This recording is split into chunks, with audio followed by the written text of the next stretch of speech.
maybe things are better now. At least by a little bit, maybe?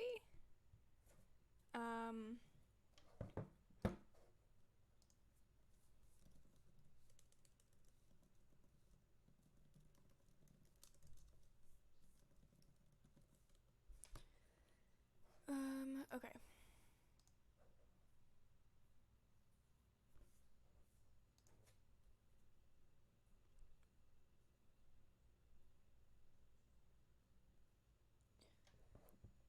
Hopefully that's fine now.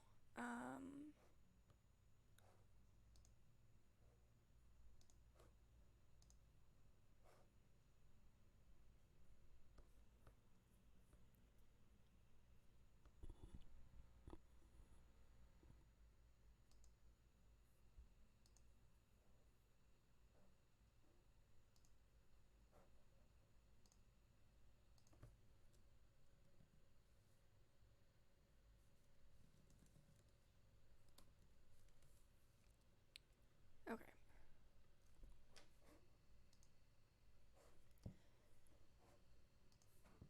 Okay. It was the bitrate. I forgot to change that before I started it, but okay, cool. We're good. Yeah, I think we're good. Just checking over a few more things.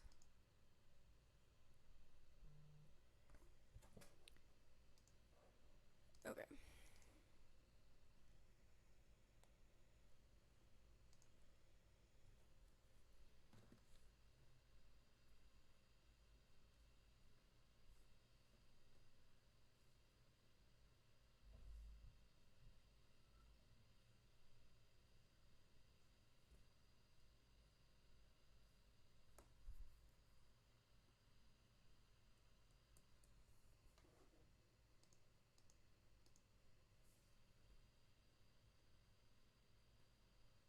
Oh, where'd my internet go?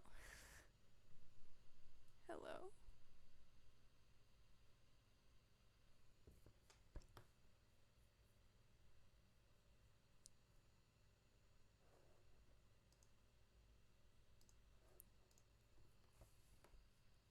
Okay, there we go.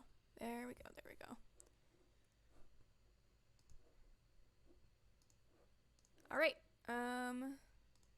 cool. Then we're gonna just get back into it.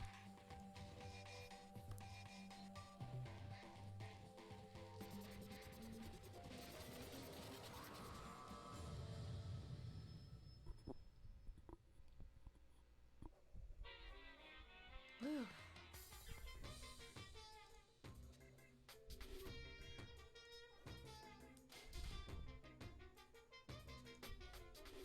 Hold on 1 second.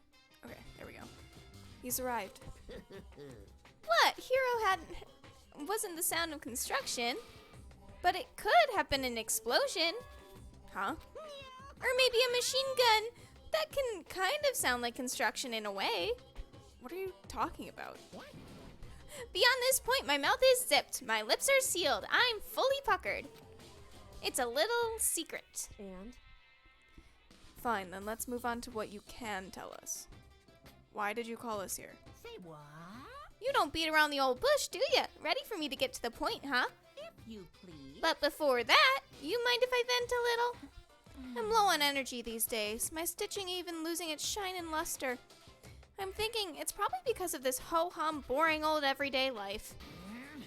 I'm looking for something with a little more simulation, something rife with danger and intrigue. Yep. Listen, can I just be frank? Today. The next black end hasn't shown up yet, and I'm getting bored. Hey. So, I've decided to come up with a new way to motivate you. Motivate? Is this another set of videos or something?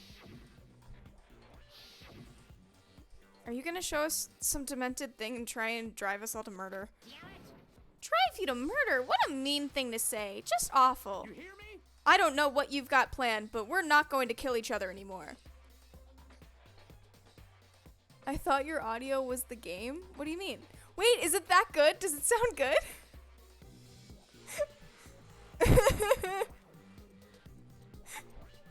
Wow, the headset. It's so fancy. Oh my god. Spicy. Holy shit. Well, I'm glad it sounds good and you can't hear my shitty mouse just dragging everywhere anymore. Oh my god. But yeah, I can do the Monokuma voice fantastic now. So fun. Okay. Your mic, oh baby. Oh baby. It's like right here and not in my computer. Hearing the fan and everything. Your Monokuma is spot on. I'm always clear sound. I'm always like, I sound like a fucking idiot when I do the Monokuma voice, but it's fine. I think I sound like an idiot when I do like all the deep voices because like my voice doesn't go deep, so I think it's really funny. Oh, the clear sound, so spicy. Oh my god. Have your headphones come yet, Steph? We have to be the spicy audio twins. Get that good audio. Alright. No matter what you do, I swear to God we won't. That's very big talk. Do your very best to back it up, okay? Now then, with your permission, let me begin. Got me fucked up. So this time it's embarrassing memories and secrets. As long as you're alive, it's a given that there's things you don't want other people to know about you. So, I did a little investigating of my own, and I dug up some of your darkest secrets. Yes. And those embarrassing memories No. and Aw, that's secrets sad. are all contained in the envelopes I have right here. Hell yes. I'm going to hand them out now, so take a second to take a peek. As Monokuma spoke, he tossed the envelopes at our feet. I quickly snatched the envelope with my name written on it. I nervously pulled out what was written inside, and my entire body suddenly went rigid. Makoto wet the bed until he was in 5th grade. Yikes. What? How did you find out about this? Everyone started talking at once. You have 24 hours. If someone doesn't become the Blackened by then, all your deepest, darkest, most embarrassingest secrets will be exposed to the world. Maybe I'll roll by a crowded intersection in the van strapped with loudspeakers and spill the beans. Wouldn't that be so embarrassing? So that's what you meant by motive. Yep, you got it. They're all pretty unpleasant, trust me. None of you want me to reveal that stuff, right? It's definitely something I'd rather people not know, but we'd never kill someone over something like that. What did you say? He's right. Your plan is doomed to fail. No one's gonna murder someone for this kind of thing. This is kind of depressing. They have until 8 p.m. If not, we murder. That's what happens. Oh no. It is because, for better or worse, your memory is still a way to connect to the outside world. I have stuff I wouldn't want anyone to know no matter what, so I assumed you'd all be the same. Which is why I put so much effort into preparing this next motive. Man, you're saying you really won't kill each other over this stuff? That just sucks. Well, what can you do? Okay then, in 24 hours, I'll expose all your secrets just to make myself feel a little better. Okay. So sad, so depressed. Fare not well. With almost convincing look of desperation dejection on his face, Monokuma receded into the gym's depths. So, I didn't know what to expect at first, but maybe we dodged a bullet on this one. I mean, yeah, having those secrets revealed is gonna be totally embarrassing, but that's seriously not enough to give someone a reason to kill, right? Listen to me. Good news, everyone! I have a brilliant idea. You hear me? Why don't we all just confess the secrets in the envelopes right here and now? Without a doubt. If we do that, any and all motive for murder will vanish. That's pretty smart, right? Quiet down. Okay, so my embarrassing thing is, I don't want to hear your stupid story. What? Besides, I don't want to talk about it. I don't care what anyone says. I don't want to talk about mine. as for me, Neither do I. Not because it is unpleasant, but because it is impossible. Oh? Well, it's just human nature to want to hear it when you say it's impossible. Come on, it'll be good for you. Absolutely not. Come on, come on. It's okay, just a little bit. Come on, come on, come on. honestly, As I said, Here we Come on, come on, come on. I said I don't want to talk about it, you human bag of lard. I love Celeste. I agree with them. There's no need to discuss it. What do you think, Chihiro? I'm sorry, I don't really want to talk about it right now. but But I don't want to leave things the way they are, so maybe I could talk about it later? After I try my best to become strong, then I can tell everyone. so, If you don't want to talk about it, you don't have to. I'm not super excited to talk about it either. That's true. If everyone's that much against it, even my bro's the one that suggested it, I gotta say no. Well, that's okay then. Either way, it's just a few secrets. I'm sure no one's gonna kill over it. I hope you're right. A secret so bad that you'd kill someone to keep it? Nobody's got something like that, right? Okay, I'll stop with the secret talk, but You hear me? each one of us has 24 hours to get ready. Having our secrets exposed isn't going to be fun, but it's not like we're gonna die because of it. So, don't do anything hasty. The way you keep repeating it makes me worry even more. Okay, sorry. I know it's gonna be tough, but... Nighttime. God, the audio is so good in these headphones, and they're so comfortable. I'm so excited. I don't have to wear these shitty earbuds anymore. School announcement. It is now 10 p.m. As such, it is officially nighttime. Soon The doors to the dining hall will be locked, and entry at that point is strictly prohibited. Okay then. Sweet dreams, everyone. Good night. Sleep tight. Don't let the bed bugs bite. Nighttime already, huh? Okay, let's call it a day. Of course. Good idea. We need to prepare for tomorrow. I was left with an anxiety I couldn't shake, but we left things as they were and left things as they lay. One by one, we headed back to our rooms. Secrets or memories you don't want anyone to know about. A way to connect to the outside world. Honestly, all that crap Monokuma was spouting didn't have any effect on me. There's no way anyone would kill over stuff like that. At least, that's what I thought. But maybe I was just being optimistic. Which is probably why, without too much of a struggle... Geez, I'm more tired than usual. Super tired today. I fell asleep. But what I didn't know is that even a tragedy was taking place.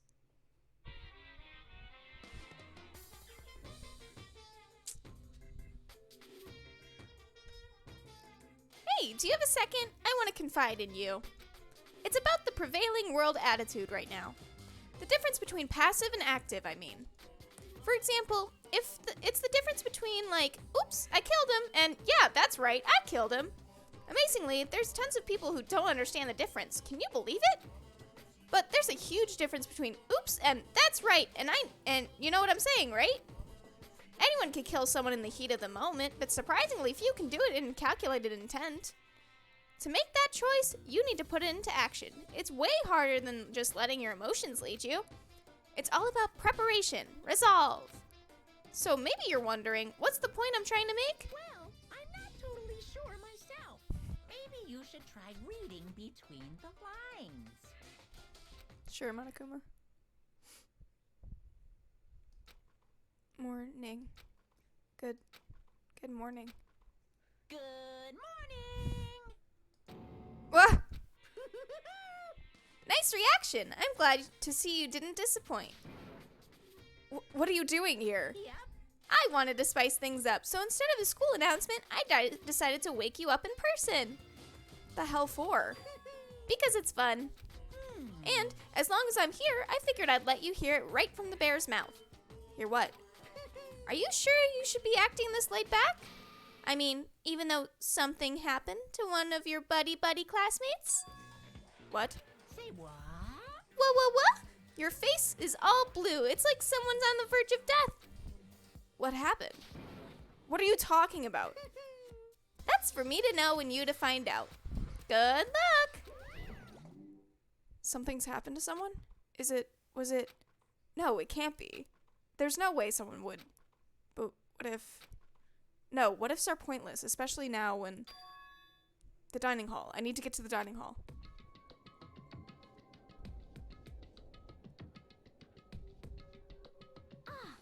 Makoto! Are you okay? Hey. Did Monokuma talk to you too? Hiro, Hina, Sakura, and Byakuya? You're the only ones here? Where's everyone else? Either they're already off trying to verify what Monokuma said, or they've fallen victim to the something that Monokuma mentioned. The something. Perhaps. It can't be. Has it happened again? Murder? Murder? After hearing what Monokuma had to say, the worst possibility forced its way into my mind. It took everything I had to drive that thought away. So if something really did happen, does that mean someone did it because of what happened yesterday? Huh? It can't be. That stuff's just a bunch of old memories. Just old memories? Don't be so sure about that. Clearly, someone felt it was more important than that. Huh? To judge someone else's values based on your own outlook. Do you realize how dangerous that is? What the heck? What? Why didn't you say something yesterday? Naturally. Did you already forget? This isn't a co-op game. It's every man for himself. What good does it do me to go out of my way to help you?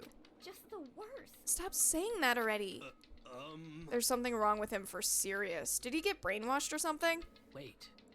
That's not important. What matters right now is that we find out what happened. That's fine. She's right. Let's split up and begin looking. The game is afoot. Yes, Watson. Alright. Let's go.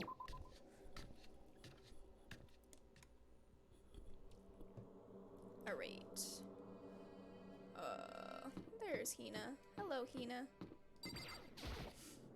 So, I knocked on all the doors, but nobody answered. Did they all go to see what happened? Oh, and what about the second floor of the school? That's the one place that's new for all of us, so it seems like a natural place for Mordor. Oh, shit. I don't think there's anyone else around here, but I check. I like to be thorough. Yeah, okay. Second floor it is, bub.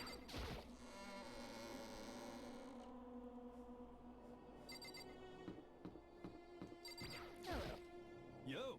Hey, Makoto, honestly, what do you think? Huh? About what?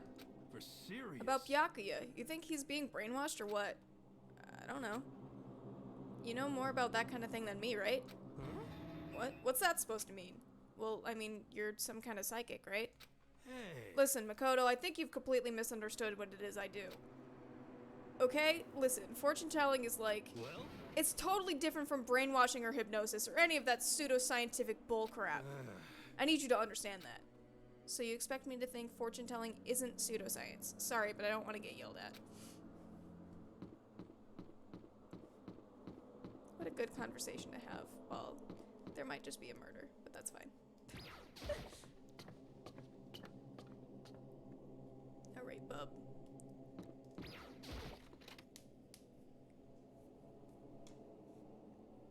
Ominous music.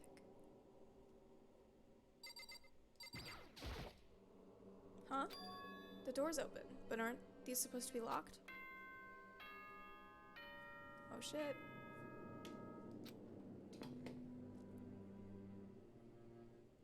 For this investigation, I have unlocked the doors. Please look around to your heart's content. Investigation? It's all clear now. Just as I thought. Byakuya! I see. Judging from what he said, there can be no doubt a murder really has taken place. Come on! And the locker rooms? They're suspicious. Very suspicious indeed. Wouldn't you agree? Huh? Suspicious? It seems nobody's searched the locker rooms. Let's start with the girls' locker room. He was muttering as if talking only to himself. Without waiting for a reply, he pressed his hand against the girls' locker room door. And the door swung open without a sound. In that moment, time seemed to freeze.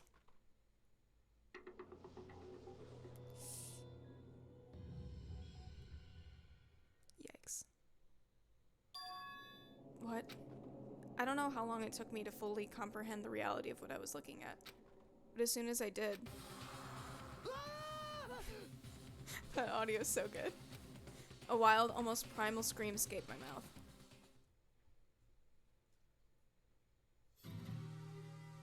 And it begins.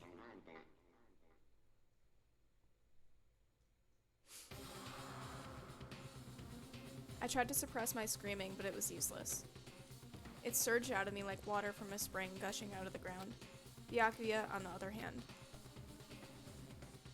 Very strange. Most unusual, don't you think? He was totally calm, almost like he was watching this all unfold in front of his TV screen. I see. Look, Chihiro's corpse has been suspended somehow, and something's been written on the wall, in blood. Bloodlust? Such a brutal way to kill someone. No, this is beyond brutal. Wouldn't you agree? They killed her, how could it not be brutal? No, that's not my point. This murder is far too bizarre for any everyday amateur to have committed it. Unlike with Sayaka, this murder was not a crime of passion or necessity. It's almost as if whoever did this did it for fun. You see what I mean, don't you? What? My head was swimming. I was still reeling, too confused to understand what he was trying to say. And before I could even begin to clear my head... What the heck? Hey, I heard screaming. Did something... Chihiro! And here we go.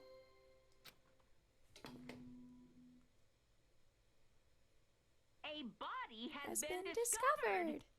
After a certain amount of time, which you may use however you like, the class trial will begin. What the hell was that? What? Ah, that's right. You were unconscious during Sayaka, so you don't know about it. What you just heard was the body discovery announcement. Apparently, when 3 or more people discover a body, an announcement plays to let everyone know. I imagine it's so that the search for the culprit can proceed fairly for everyone involved. Proceed fairly?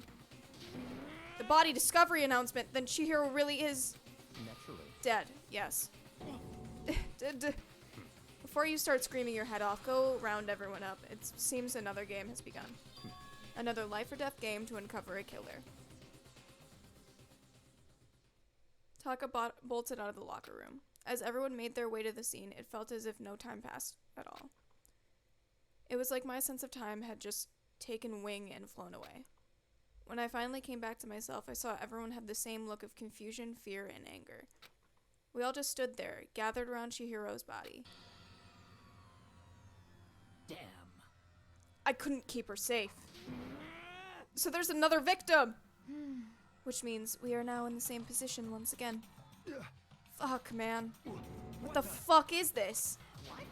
It's a dream. This is a dream. It's all just a dream. In fact, I hadn't even been born yet. I don't even have any memory of ever being alive. Ah! Shut up. Yeah, right. For now, pay attention to the wall. Huh? I said it once already. There's a word written there. On the wall. Alright, fine, Byakuya, God. The word bloodlust is written on the wall in blood. So... I don't think it's any kind of dying message. It's just too strange. But you know that thing about writing bloodlust in blood, doesn't that sound kind of familiar? A murderous fiend who kills again and again using a bizarre and brutal method. And at the scene of each crime, the word bloodlust is written in the victim's own blood. They're like a ghost, attacking suddenly then slipping away before the police can catch up to them. And what nickname did the internet give this mysterious serial killer? Genocide Jack! Genocide Jack, the murderous fiend whose grisly attacks were famous all across the country. The ultimate murderous fiend, creating a reputation of abnormal, downright cruel killings. What is this? This is some copycat killer trying to imitate Genocide Jack's style? But why would anyone do that? Perhaps it was the work of the real Genocide Jack. The real? What are you saying? Genocide Jack is here in the school? No way! There's no way! But going so far as to write bloodlust at the scene, I'm surprised at their stupidity. Well, I can't imagine a worse situation than dealing with a stupid murderer. What is it now? Toko! Hina was pointing toward the entrance to the girls' locker room. Toko was the last to arrive, and now she was just standing there. No, why? Why? Why? Oof. She fainted. Did not sound good. Toko! Hina rushed over to the collapsed Toko and started trying to shake her awake. Toko, are you okay? Come on, wake up! Oh, Oh, that's right. I just remembered what she said about how she faints anytime she sees blood. Oh. So she's hemophobic. I imagine she does not watch too many horror films then. That isn't violation of the rules, right? I mean, technically she passed out somewhere besides her room. No, I think it should be okay. The regulations prohibit sleeping, like, on purpose. Ah, so since she didn't faint on purpose, it doesn't count. Gotcha. Just a second. Toko, can you hear me? Hey, you gotta wake up! As if she'd hear, Toko suddenly shot awake. As in, she literally jumped up from where she was laying. It was such a strange reaction, I was at a total loss for words. She leapt straight up into the air, changing her stance as she did. In no time flat, she was just standing up. Ignoring the physical contortion she had to go through, her motions were totally haphazard. Huh? What? Sorry about that, I was just so shocked, you know? It happens, right? Was I the only one? Toko, are you okay? I'm fine, I'm fine. Whoa, is that a dead body? Hey, are you dead? What the heck? She must have hit her head real hard when she fainted. The word in front and back and top and ending and bottom and the sea and the truth and web and lies. Well. This is quite concerning. I mean, she sounds completely different. No, everything's fine. At least the stutter's all gone. That's a good thing, right? I see. It's clear to me that everything is not fine. Your eyes are strangely vacant. It seems it might be best to take her back to her room for the time being. So, I don't mind taking her, but could someone help me? If you need help, I don't mind. Taka, could you help me? Huh? She totally ignored me. Very well. You take care of the girl, and the rest of us can begin the investigation right away. Can I assume nobody has a problem leaving Sakura and Mondo on guard duty again? Hold on a sec. Rushing into the investigation? The mastermind isn't behind that. After what happened last time, surely you realize that. Don't make me repeat There's no myself. question that Chihiro was murdered by someone among us. Isn't that right, monokuma? Of course. Right as rain. But don't take it as a bad thing. It's just a fact of life. Because that's how graduation works. Then it's happened again. Is that what you're saying? Is that another one of us killed a fellow classmate? What? Does that freak you out? You guys got no balls. You know that? Is there just nothing down there at all? Well, I'll let you pray for mine. Pray to mine if you want. Can't read. Actually, I don't have any either. Sorry. Stop talking. Stop monologuing and give us what you came here to give us. You did bring it, right? Sure did, chum. The monokuma file. I know how much you must be looking forward to it. See ya later. So, please do your tippy-top best of this investigation. no way. Do we really gotta do another investigation? Examining the corpse of one of our friends? Having to suspect our other friends? Why? I hate this. I can't take it anymore. I hate it too. Help me. I haven't had enough. I'm getting out of here. Hey. Where do you plan on going? There's nowhere to run. Such ignorance. Just accept it already. After all, blood is just a liquid. A dead body is a simple object. You are very enthusiastic about all of this, are you not? Naturally. How can I be? If we don't unmask the culprit, we will all die. That's true, but to jump into it so soon. What? What, do you want to die? Such Fine then, go off and die somewhere. Right now, go ahead. You're a waste of space. Damn you. A dead body is an object? Piece of shit. Chihiro wasn't an object. Show a little respect or I'll beat some into you. Calm down. Everyone stop bickering. Listen, there's some truth in what Byakuya said. Kyoko, Because if we don't solve the mystery and find the killer, our own lives are forfeit. And if Byakuya is right, the Genocide Jack is somehow the one who killed Chihiro, that's right. then unless we do something, more victims could start piling up. What? Forget more victims. If we mess this up, we're all dead meat. Hey. Hey. Hold on. If that's your worry, you don't gotta worry any longer. If any one killing game, the guilty party may only kill a maximum of 2 people. What? I don't remember any rule like that. Actually, I just came up with it. I mean, if one person went around and killed everyone, your lovely student life would be all over, right? A new rule has been added to the regulations menu. So then. In that case, why not limit it to one person? hey, Well, in a good mystery, you don't want to miss out on at least the potential of a serial killer angle. Just one would totally murder that possibility. punishment is waiting for you. Farewell for now. I'll catch you guys at the glass trial.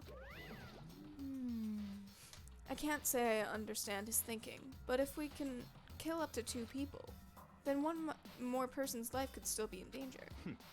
Which is Interesting. definitely not good. We need to uncover the culprit before something else happens. You son of a bitch. You need to shut the fuck up. So, Well, for now, Taka and me are gonna drop Toko off at her room. Nice. I'm gonna get dropped off. there is nothing to be done.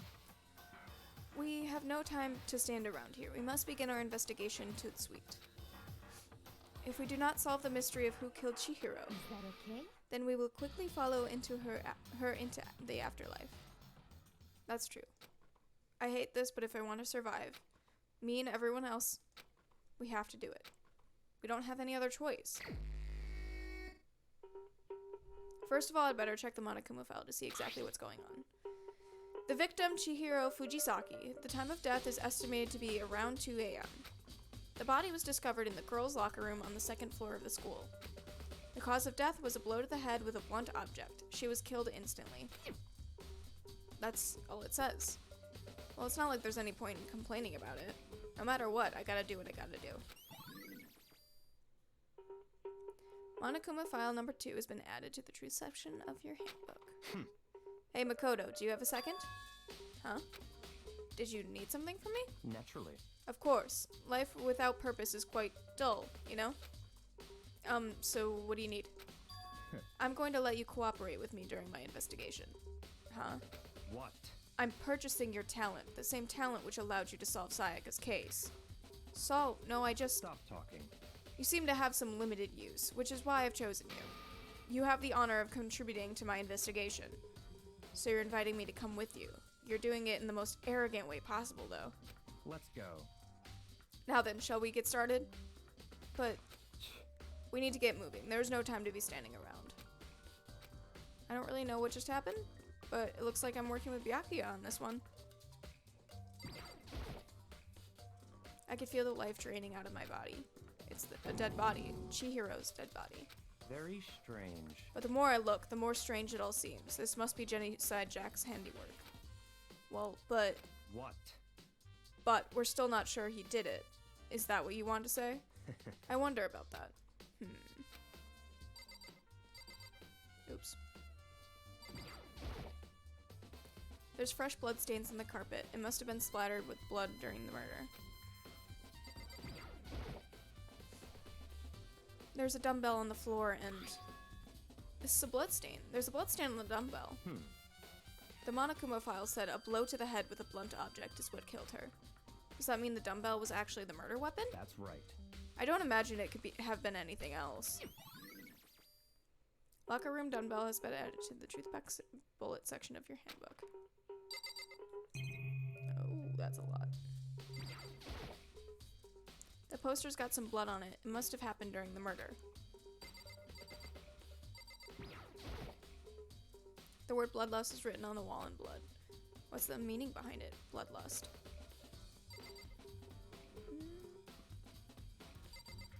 Is there anything else? I think I got everything. I use this locker room all the time. Now it's become the site of Chihiro's death. But why was she killed in the locker room? Actually, if you think about it, she could have been killed somewhere else than carried here. She was very light, it is true. It wouldn't have been hard for someone to carry her, but still. Well, I still think she came here on her own, by choice. What makes you say that? She'd been talking a lot lately how she wanted to get stronger. So you're saying she came here to exercise? But according to the Monokuma file, apparently she was killed around 2 in the morning. Would she really have been exercising that late? perhaps. Hina or myself are usually in the locker room during the day, so she was probably avoiding it then. Avoiding it? Although we invited her to join us more than once, she never showed up. So I can only assume she was trying to avoid us. And instead, she came to exercise in the middle of the night? However, Perhaps. It is difficult for me to imagine she would have come alone. She did want to start exercising, but she specifically mentioned she couldn't do it by herself. She needed support from others. So you're saying she could have come here in the middle of the night to train in secret, but that she also would have come with someone else. It's a possibility, I think. Sakura's account has been added. Hello, Mondo. Dude had a real complex about being weak. You heard Chihiro's talk about it, right? Oh, I need to get stronger. Yeah, I do remember she said that more than once. Sure did, which I guess explains the trip down here. But did she really need to get stronger that badly? You already mentioned it, but she was a girl after all. Most girls aren't all that strong. Jeez, Makoto. I don't know, man. I haven't really thought about that stuff. The cause of Chihiro's complex. I can't help wondering what it might be. Mondo's account has been added. Now I believe it's time for us to move on. Huh? Already? What? New clues won't magically appear by standing around here. We need to check every aspect of this case. That's true, but Let's go. if you're satisfied, let's hurry up and proceed. He's so pushy. I got caught up with the wrong person this time.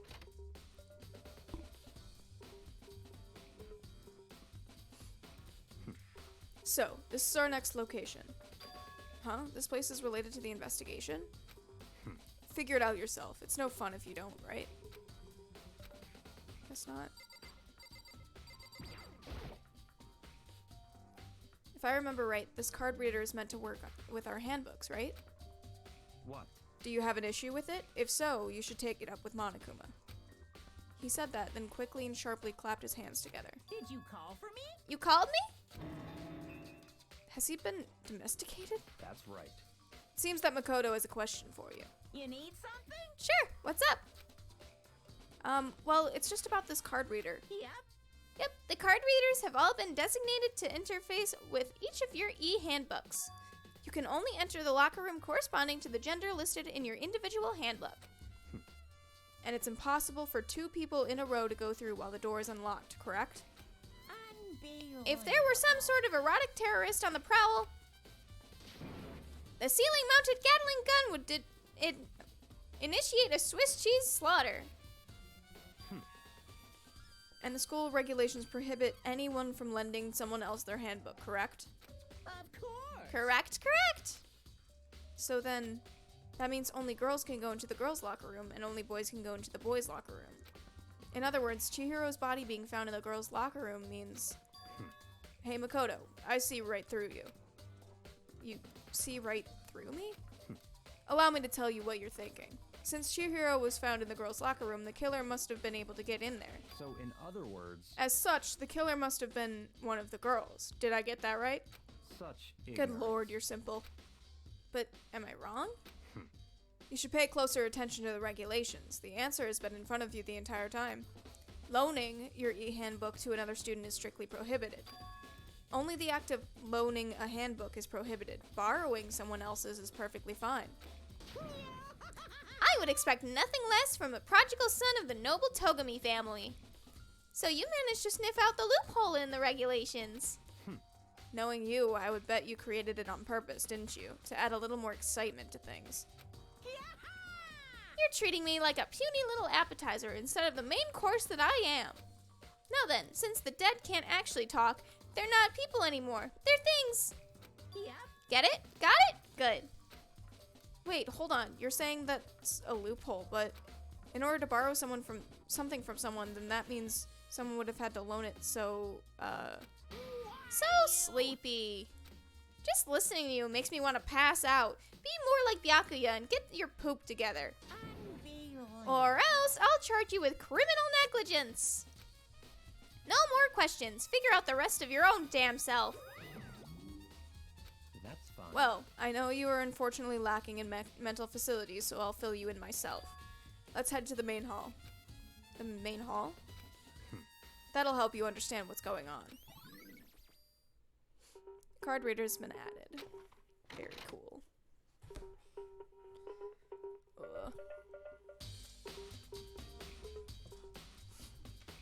We came to the main hall. So what are we looking for here? Does that mean I have to figure it out for myself? The hulk of metal blocking the entrance. Oh, pardon. Seems like some kind of machine.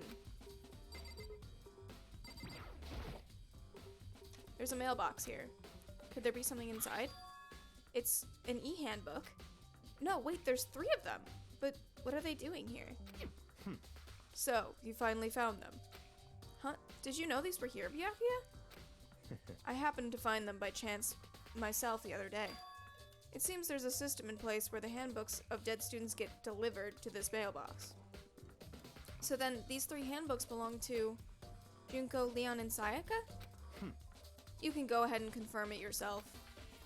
I immediately turned on one of the handbooks, and when I did...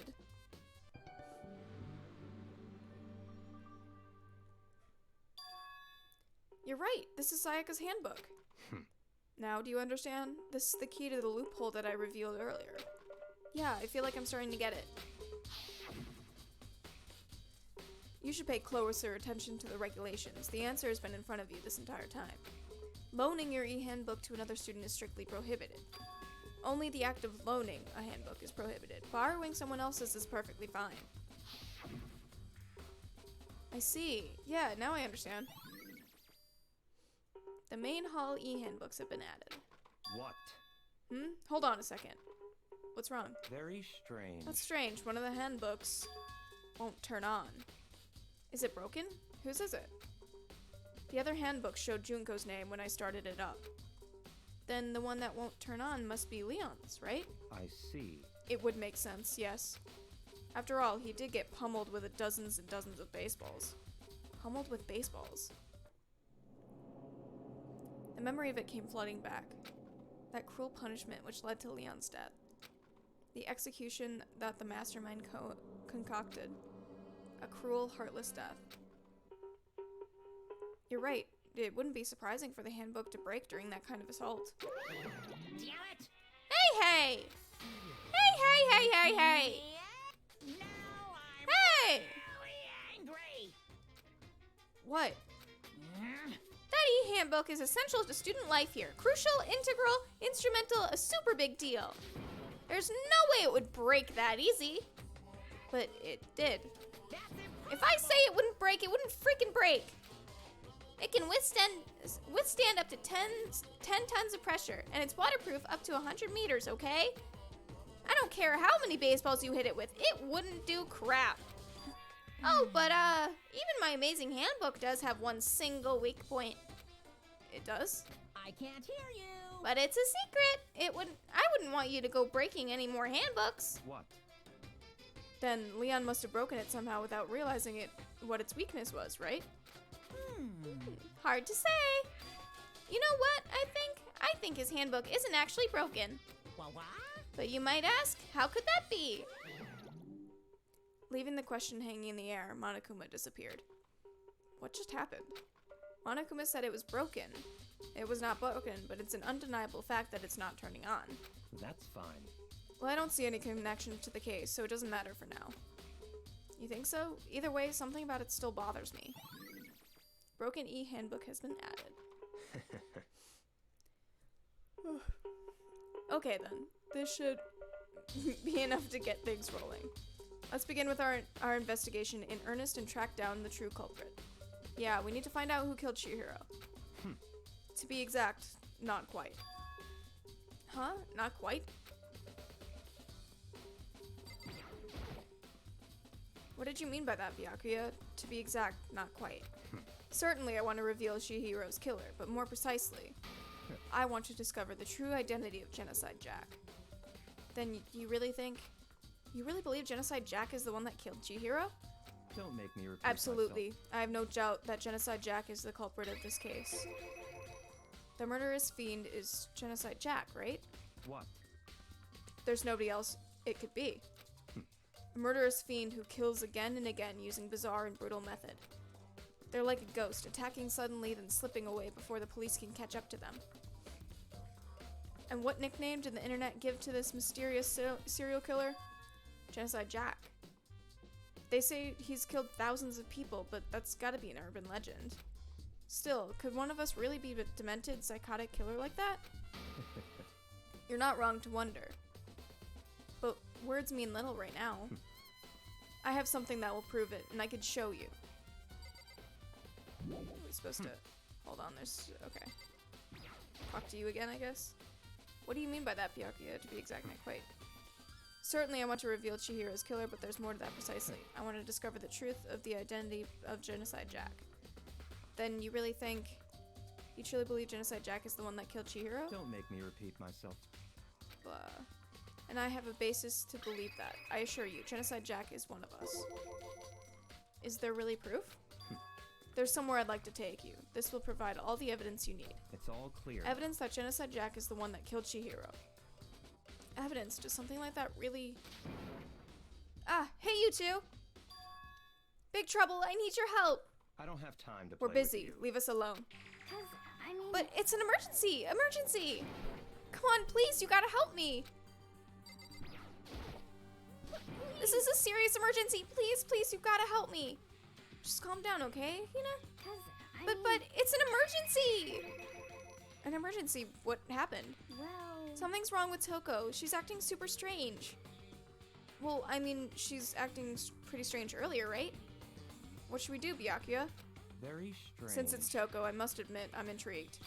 But I suppose we can take a second to see what's going on with her. Are you sure? Don't make me repeat myself. I didn't expect that. I thought for sure he'd just say no, and that'd be the end of it. Yeah! Okay, come on, hurry! Wait for us, Hina. Let's go. Looks like she headed to the dorms to Toko's room, more likely. You're right.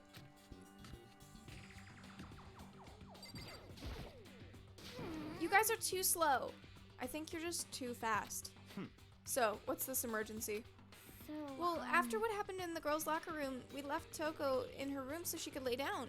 After a while, we came back to check on her, you know, see how she was doing, but when we did, it was weird. She refused to come out and kept saying all this weird stuff. Weird stuff? That's fine. We should try talking to her ourselves. Yeah, good idea. I may as well give it a shot. The door swung open slowly and silently.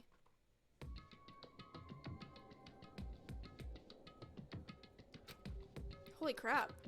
An aura of negativity flowed out from between the door, forcing a gasp out of me. What? Oh, nothing. It's just that, Hina was really worried about you, holding yourself up in your room. Leave me alone. Yeah, sure thing.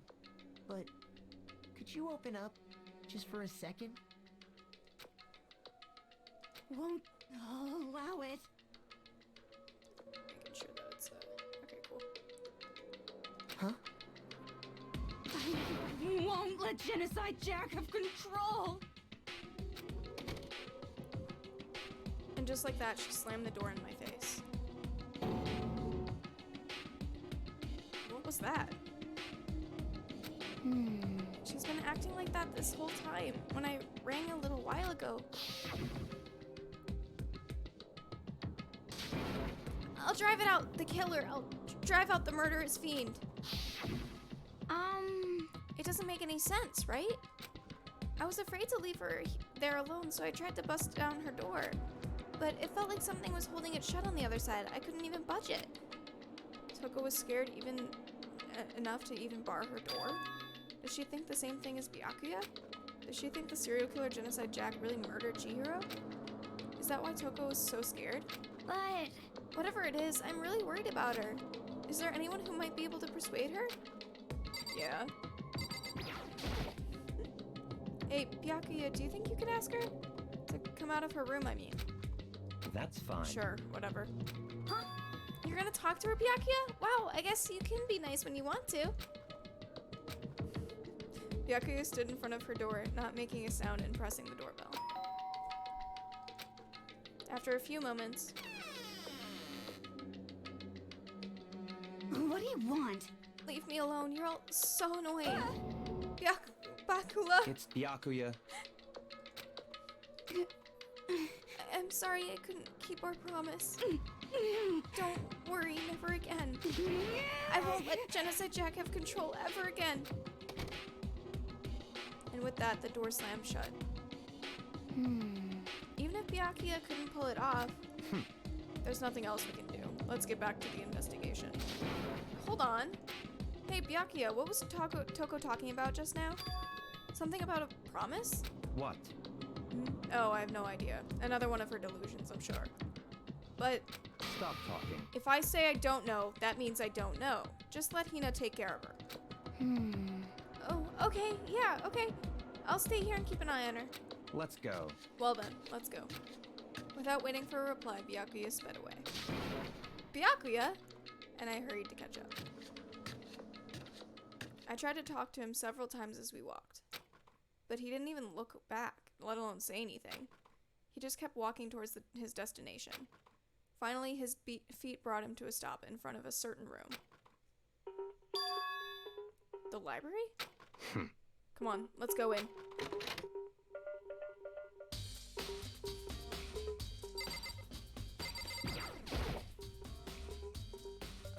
Is the evidence that proves it was Genocide Jack really in the library?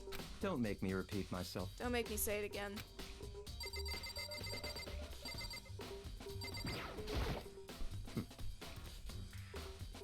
There are no clues here. We need to check elsewhere.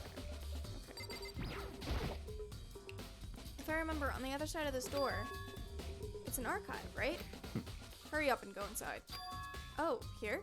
Let's go. It'll all make sense once you're inside.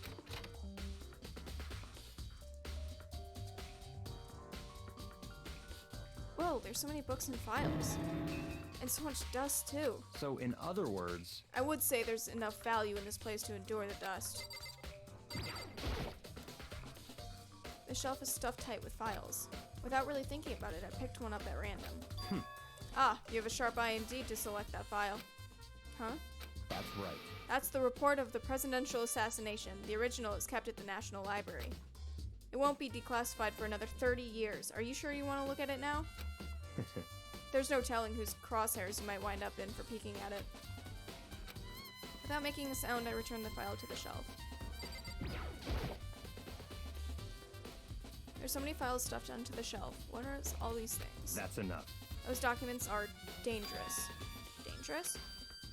They detail all the people who control the world from behind the scenes. Dangerous truth for a commoner. You mean like members of the Diet or something? No, I mean the ones with real power. The secret council, controlling everything from the shadows. If you're really to be disappeared for it, take a look. There are some things very interesting people in there. You're kidding, right? Am I? I'll just let it go for now.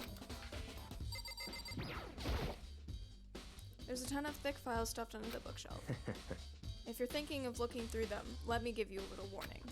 Those things are filled with graphic, disturbing photos of all kinds of crime scenes.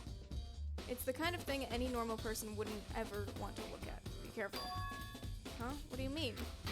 All those files are the investigation reports related to different cold cases. Those are internal documents for police eyes only. They are not the kind of thing you'd expect to leak.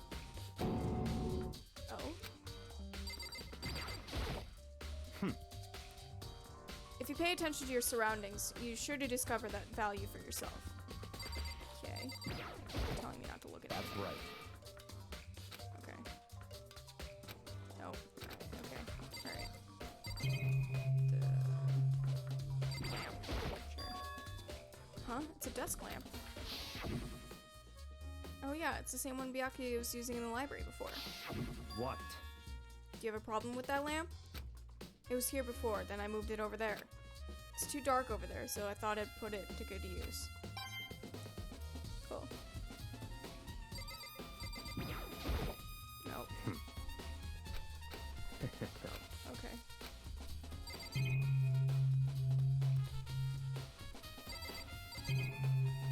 What else? There's a wooden box. It's empty. Although judging by the smudges in the dust, it looks like there's something inside. I wonder what it was. There was an extension cord plug-in in there. It proved very useful while I was in the library. An extension cord, huh? So, are you finally beginning to understand the true splendor of this library? The entire reason I was interested in the library is because this room right here. It's home to Interesting. classified government documents, police records, things no ordinary person would ever see. Isn't it magnificent? This can't be for real, right? Such ignorance. That's your guys' problem. Anything that doesn't fit into your perceived reality, you label it a lie. Well, it's not that. It's not like I totally refuse to believe it, but I mean, there's just so much. How could anyone have put all this together? I suppose it goes to show how much Hope's Peak truly, how much Hope's Peak truly wields, or perhaps the mastermind must have wanted to provide us with enough entertainment to keep us from getting bored. It's no use. I can't keep up with all this. It's just too unreal. What's wrong? Still can't believe it? What about you? How can you believe it so easily? Things like that are usually impossible. What? What do you mean, usually? Usual, normal, ordinary, simple. Those things don't exist anywhere in the real world. If you don't understand what they actually represent, you don't understand the nature of anything. You pull your punches, do you? Besides, what you consider unusual is based on your common sense, right? But what makes you think your own common sense applies to me at all? Documents gathered here are genuine. I have reviewed them multiple times, so there's no doubt. Hold on a second, you're saying you read all these documents and more than once? But all this has to be, like, top secret confidential stuff, right? So, why? My family has a reading room just like this in our home. Ours is bigger, of course, and not as dusty. Huh? Members of the Togami family have access to many variety of government-related documents. That includes foreign powers as well as domestic.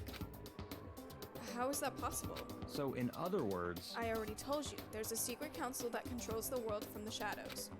My family is a member of that council, and I have within me the bloodline that will allow me to one day bend the world to my will. But to become such a ruler, I must know all levels of this world backwards and forwards. So whenever I have the time, I like to review whatever documents and materials that interest me. Which is why I can proclaim without a doubt that the materials gathered here are the real thing. This is beyond believing or not believing. Yakuya is actually starting to scare me more than actual mastermind. And what always interested me most were the cold case police investigation reports. Reading through those reports has always been a hobby of mine ever since I was little. It's excellent mental exercise. I've solved more than a few of those cases just by reviewing the reports. And among all those reports, one of my recent favorites is the Genocide Jack case. As he talked, Byakuya grabbed a specific file from the shelf. that's right. This is the complete case file. Every single report surrounding the Genocide Jack case has been compiled in here. Because there are so many, allow me to quickly summarize the main points. To begin, there are two notable characteristics in every Genocide Jack murder. The first characteristic is that every crime scene, the word bloodlust is written in the victim's own blood. And the second is that the victims are murdered. Their bodies are suspended in a certain way. Bloodlust is written in blood, and the victim's body is suspended. It's exactly the same as what happened to Chihiro. Save your surprise. The best part is yet to come. For the second characteristic, where the victims are suspended, the only ones who knew about the particular fact were members of the police and other higher-ups. By all accounts, nobody in the media ever found out. In other words, no one on the news, no one online, nobody knew about the aspect of each crime. Only key officials and the killer himself knew about the act of mounting the victim. Now, if you recall Chihiro's corpse, her body was most certainly mounted in this fashion. So, how could the killer have known about suspending the victim? That's right. That's the key question. But in fact, the answer is quite simple. So, in other words, The culprit isn't a copycat killer, it's the real Genocide Jack. in other words, That's right. That right there is the evidence that Genocide Jack is hidden himself amongst the rest of us. Then Genocide Jack really is such a brutal, fiendish killer really is walking around among us? interesting. Things are really starting to get interesting, aren't they? I never imagined a killer with such reputation would ever become part of our little game. Now, don't you think it would be good for you to take a look at what I've already seen? You might just manage to ferret out a clue or two.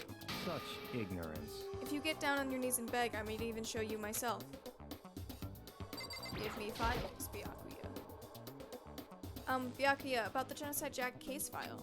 Could you let me see it? That's fine. Well, you didn't beg, but I guess it's okay this time. Feel free to look at it in here, but you can't take it with you. It's time. Byakuya handed me the file and flipped through it with tense, nervous fingers. Suddenly, my hand stopped. I had reached the page where photos from the scene of the crime had all been collected. The names of Genocide Jack's victims ran on for several pages. Ken Harada, Tetsuhiro Honda, 17, Shoji Gaku, 23, Kano Isai, 14, Takashi Yoshida, 30. Komatsuno Taro, Takafuma Gono, Uchina Naoisa, Takeshi Masamune, Yuto Yumejima. There was no end to it. Sorry if I butchered that. But one thing became perfectly clear as I read. All of the killer's countless victims were killed and suspended in exactly the same way. And at the scene of every murder, the word bloodlust was left in the victim's own blood. Now take a look at the next page, and you'll find another interesting tidbit. The next page.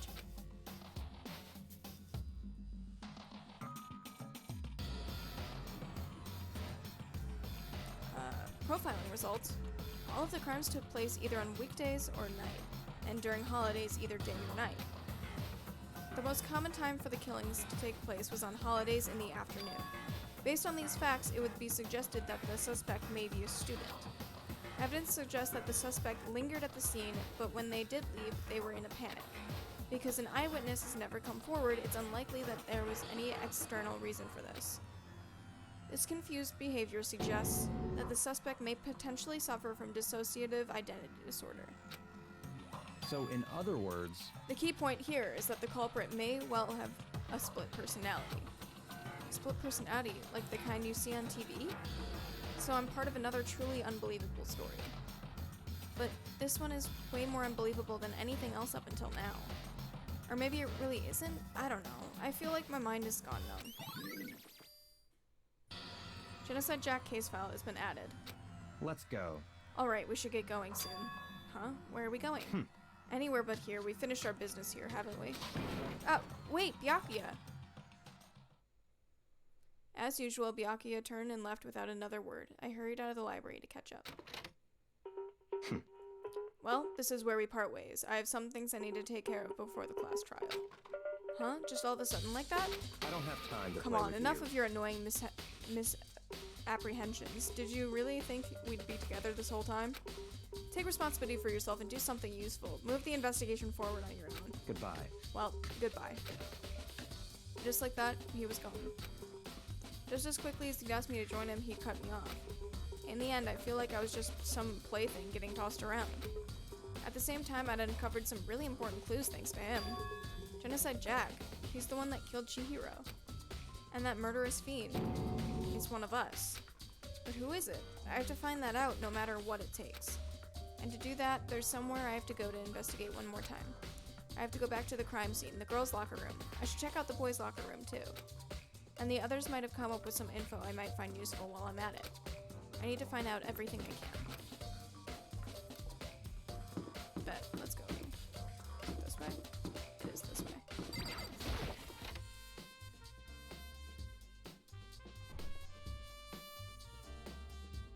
Hello, Hifumi. Da-da-da-da-da! Ding, ding, ding! Hifumi has discovered evidence revealing the identity of the culprit. I feel as Another if- stat increase for me. Evidence? What did you find? I cannot reveal that just yet, but I guarantee that what I found will steal the killer's breath from his lungs. Are you sure about that? Oh yeah, Miss Ludenberg said she'd witnessed something worthwhile too. Really? What did she see? Well, She refused to tell me. It's like when a girl bullies the boy she likes, right? Right? Okay, so where is Celeste now? The warehouse by the door, and she was there, but at the same time, not there. What's it gonna be? Let's go.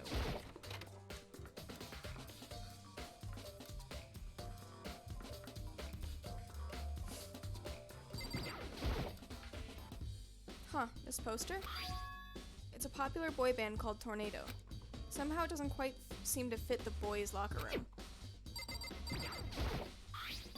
There's a strange stain on the carpet. What is it? Boys' locker room carpet has been added. I don't think I need to go this way, but whatever.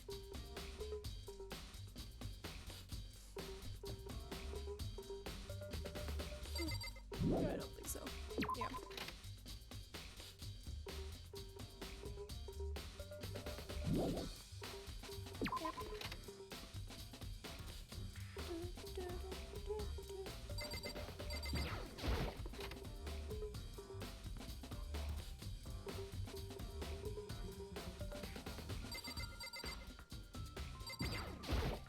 Damn. Chihiro's presence here was especially weak, her body and her soul. No To forgiveness. target such a helpless being, it's unforgivable. What a wretched beast to do such a thing. Cannot forgive this. Hey, Kyoko, have you made any progress on your investigation? Indeed. Generally speaking. However, But I have to get going. I have something unrelated to take care of. Something besides the investigation? What is it? well, Nothing you need to worry about. Just concentrate on the murder. But so then, before I go, let me give you a piece of advice. You should examine Chihiro's body one more time, thoroughly. Also, her handbook is missing. You might want to determine its whereabouts. goodbye. That's it. I'll be praying for your success. With that, Kyoko turned and left the girls' locker room. Guess I'll take another look at the body then. And Chihiro's handbook is missing? That's definitely worth worrying about. Chihiro's e-handbook has been added. Ugh. Kyoko said I should examine the body one more time. I know she said thoroughly, but I do have my limits. Well, I'd better give it a shot anyway. Let's see. Chihiro's hands are bound with what looks like some kind of rope. The rope was used to prop her up in a kind of crucifix position. Huh? The rope has a plug. Wait, so then this isn't a rope at all? But the more I think about it, the more that's not the only thing that concerns me. Chihiro's facial injury was a blow to the head, which means someone struck her in the head in order to kill her. That's right, there's the issue of her being suspended in the fatal blow. At first, I didn't see any reason to think too much about either of them. But seeing them again, and after looking through the Genocide Jack file, something's not quite right. What does this all mean? Status of the dead body has been added. Well, the one thing most likely to tie all these mysteries together is the true nature of the rope that was used to suspend Chihiro. And to figure out, there's a certain place I need to revisit and look over again. Plus, it might help to look at the Genocide Jack case file one more time. Damn. Okay. No forgiveness.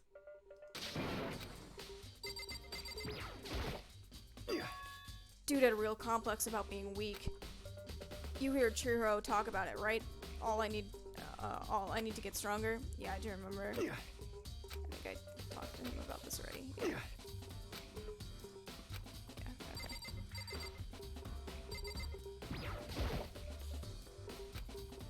Oh, that's the pool. What do I need? What? It's the bloodstained poster. The blood is the most noteworthy part, but the big-breasted swimsuit model is pretty noticeable too. A girl locker room doesn't seem like a kind of place you'd find something like this. Oh, but wait, that reminds me. The poster in the other locker room is... That's right, that's definitely something strange about this. In the boys' locker room, there's a poster of a popular boy band. In the girls' locker room, there's a poster of a big-breasted swimsuit model. Could the posters have been switched? But if they were, why? What reason would anyone have? Maybe I should talk to someone who knows a little more about the locker rooms. 2 locker room posters have been added. There's a blood stain on the carpet. It could only have been caused by Chihiro's murder.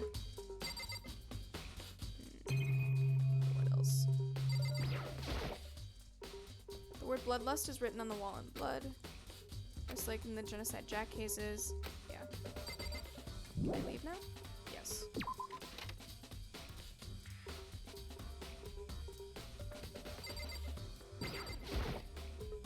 There are a bunch of different pool-related items on the shelf.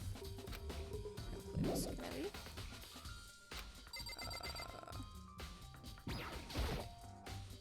I don't think this flotation donut holds any clues to the case. I just gotta leave everything. The boys' locker room card reader, but the door's unlocked now, so it's kind of pointless. I have to go back in. Might have to go back in.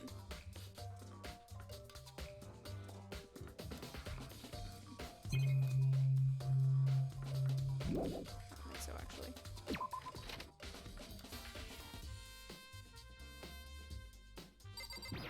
Talk to Fumi again. Da-da-da-da-da!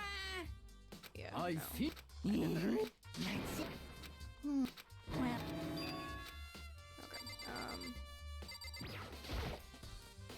The girls' locker room card reader, but the door's unlocked now, so it's kind of pointless. Can I leave? Did I get stumped on this last time too? I think I like couldn't. Is that a real gun? Why is something like that here? It's dangerous and also has nothing to do with the case. So we'll go talk to Sakura again. The P-Man has returned! Welcome back. How you doing? Oh, there we go. Okay. I found it. You spent a lot of time exercising in the girls' locker room, right, Sakura? Of course. I've used it nearly every day since it opened up. Sometimes Hina and I use it together. Okay, then let me ask you something. Do you think the posters in the boys' and girls' locker rooms could have been switched? I'm sorry. Sorry, I can't really say. I never really paid any attention to the posters. I see. However, But there is something that's been bothering me about the locker room. You see, I like to drink a little coffee every time I finish exercising. We have protein coffee?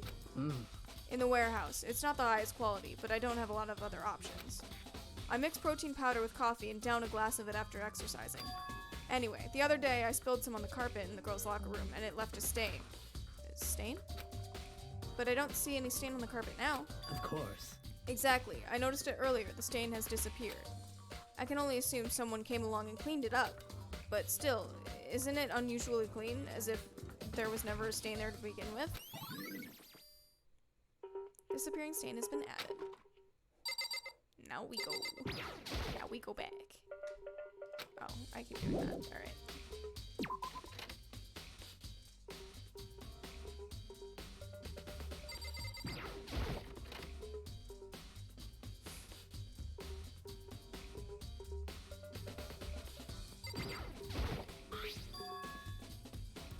There's a strange stain on the carpet. What is it? I wonder. Oh, did I not have to go back? Okay. Can I leave now? Yes. Cool.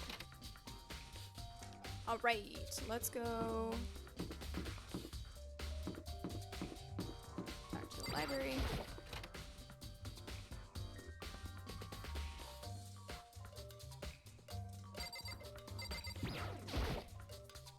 There's a thick layer of dust on top of the desk. Maybe there's some kind of clue here. I guess not.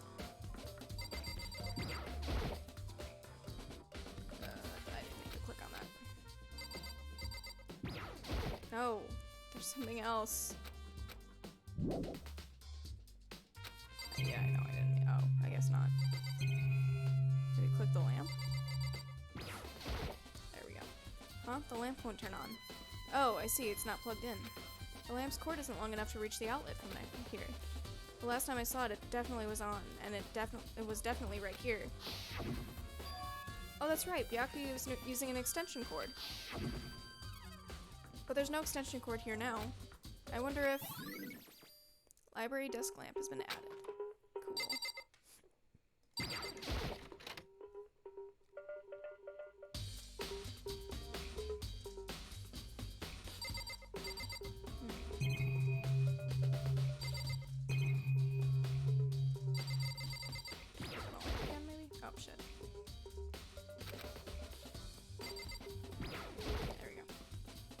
Desk lamp. Byakuya grabbed that one thing from over here and put it over there.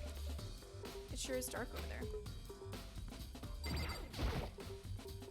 The wooden box is empty. The extension cord was in there before. Yeah, I guess I didn't need to come back.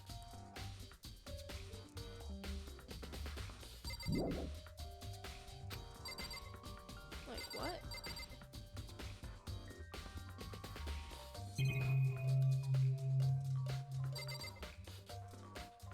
What?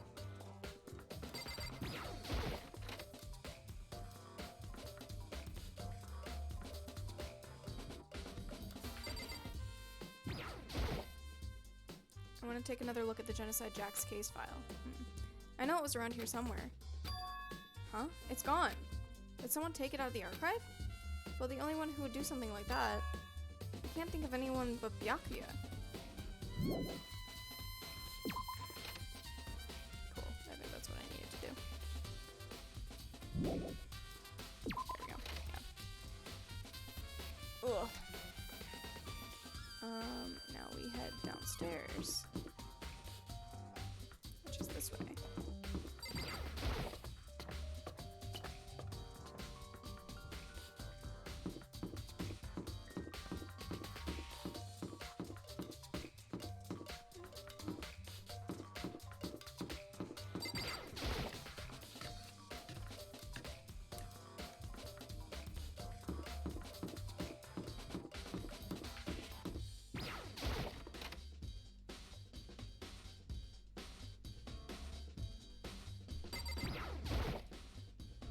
There's all kind of stuff piled up everywhere.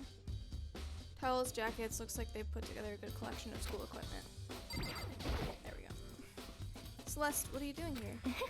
This warehouse is amazing. I have absolutely everything one might need to live a full life. From food to clothes to towels, there's an endless supply to choose from. I see that, but have you found anything related to the case? Most unfortunate. I knew you were going to ask me that.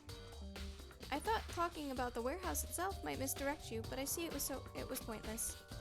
Then did you find something? Very well, I will tell you and only you. Actually, Last night I saw her here. Chihiro was in the warehouse.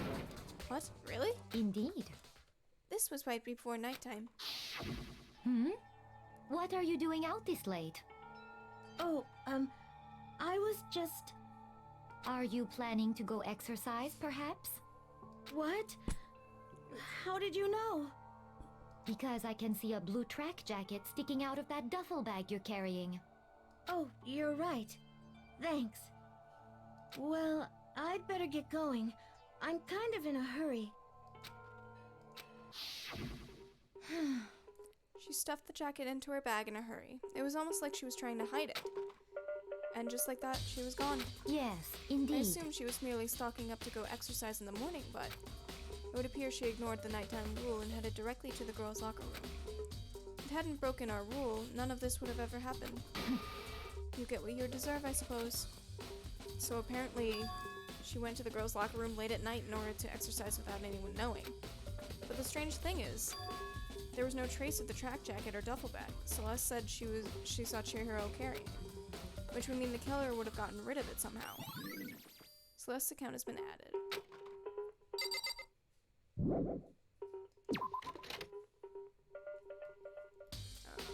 gonna check the map because I forgot where else I had to go.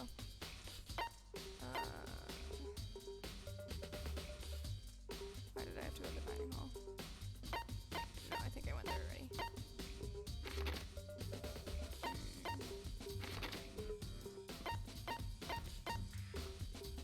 Archive, library.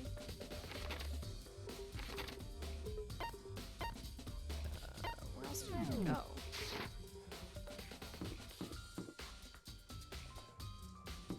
Maybe cafeteria again. I don't remember.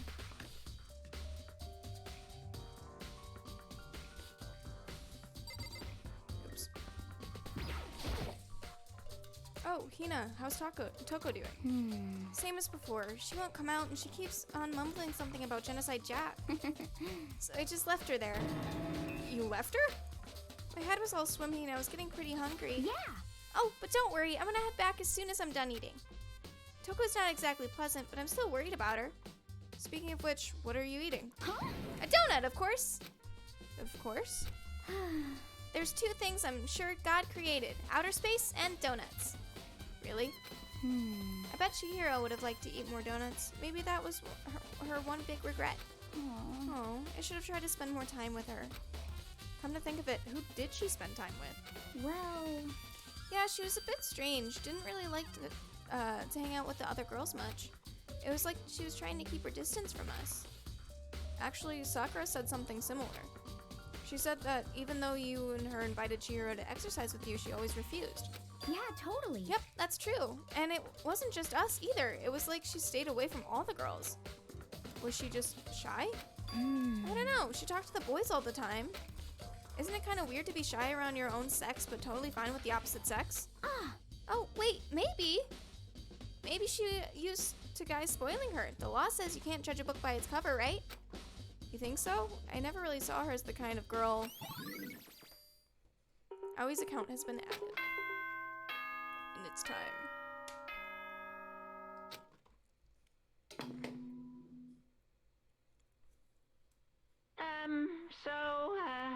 I'm getting tired of waiting. Shall we just plunge right in? It's the moment you've all been waiting for! The class trial! You remember where to meet, right? Please go through the red door on the first floor of the school. See you soon! Begin the class trial, or it's about to begin. The red door. It's right through there.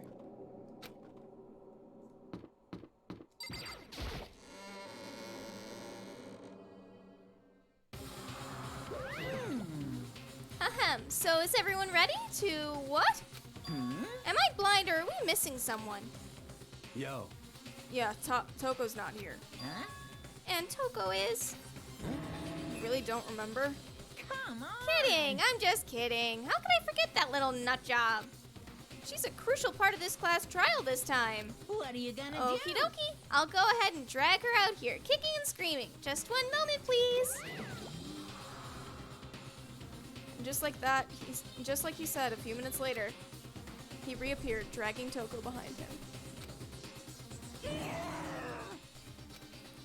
I told him I didn't want to, but he forced me. I can't believe you would drag a girl around. Terrible! You're terrible! Whew. So now everyone's here, right? Okay then, hustle onto the elevator and let's get this show on the road. I'll see you guys down there. Let's go. So, shall we get going? It's time to find out who killed Chihiro. Chihiro Fujisaki. She was so gentle, so calm and meek. Nobody had any problems with her. Someone made the choice to kill a girl like that. And that murderer is one of us. Someone standing right here. Hey, come on. Fucking Toko, man. What's got her so worked up? How very Miss Fujisaki, I must admit it, for being 3D, she was quite remarkable. Of course, just the idea of 3D makes me cringe. Creepy. I don't know why the killer did what they did, but I'm sure it'll work itself out. Justice always prevails, right, bro? Shall we go? Well then. I will uncover the villain who performs such heinous acts on a weaker individual. You ready? We doing this? There is something odd about Toko's behavior. I do not think mere shock is enough to explain it. I give you plenty to work with. Show us how far your logic can take you. Right, Byakuya fuck. Yikes, Toko. I guess I wasn't much help at all on this one. Okay, let's go. We have no choice, right? We have to do this. It's true. Yes. I gave a small nod in reply. With one last deep breath, I walked towards the elevator on shaky legs. With each step forward, I could feel my heart starting to race faster and faster. As soon as everyone was on, the elevator began to descend. I couldn't get a handle on my emotions, couldn't stop speculating.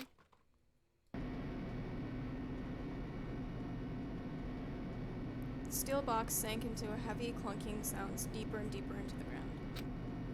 And as we went deeper, the uneasiness in my heart grew bigger and bigger. The elevator was unaffected, however, and continued to descend without hesitation, until finally, it came to a sudden stop. What do you think? It's redecorated. Isn't it so fresh? Isn't it so exciting? Don't waste our time on stupid questions. Let's get this over with. Very Good. You're raring to go. Gotta say, I don't hate it. Not at all. well. Okay then, let's get this show on the road. Everyone, please, find your assigned seats. And so the curtain opened once again. A deadly judgment, a deadly deception, a deadly betrayal. A deadly ripple, a deadly defense, a deadly faith. A deadly class trial. Yeah. Wait, actually.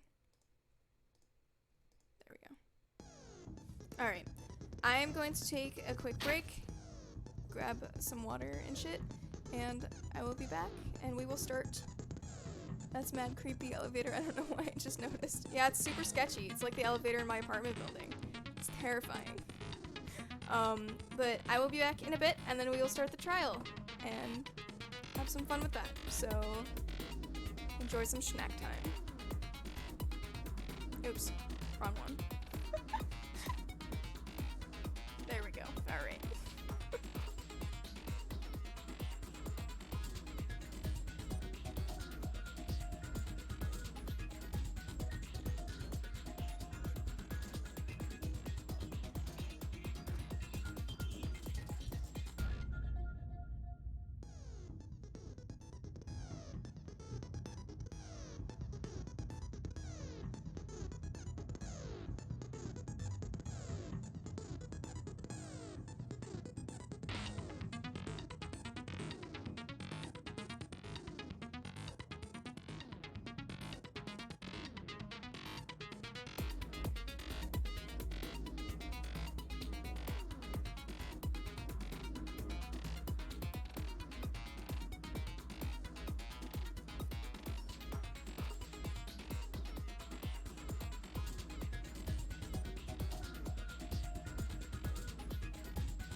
Alright, we are back.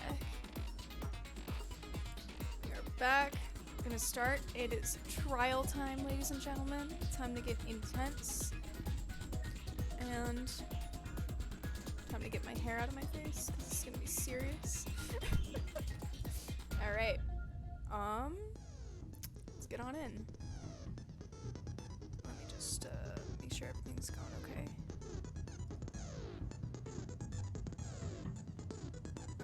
Okay. Cool. Alright. Let's go over the truth bullets. Monokuma file number 2. The victim was Chihiro Fujisaki. The time of death is estimated to be around 2 a.m. The body was discovered in the girls' locker room on the second floor of the school. The cause of death was a blow to the head with a blunt object. She was killed instantly. Sakura's account. Although Chihiro wanted to get stronger, she declined several invitations from Sakura and Aoi, and may have used the locker room late at night to avoid them. Despite this, Chihiro had stated that she desired help with her efforts. She may have been meeting someone in the locker room at night when she was murdered.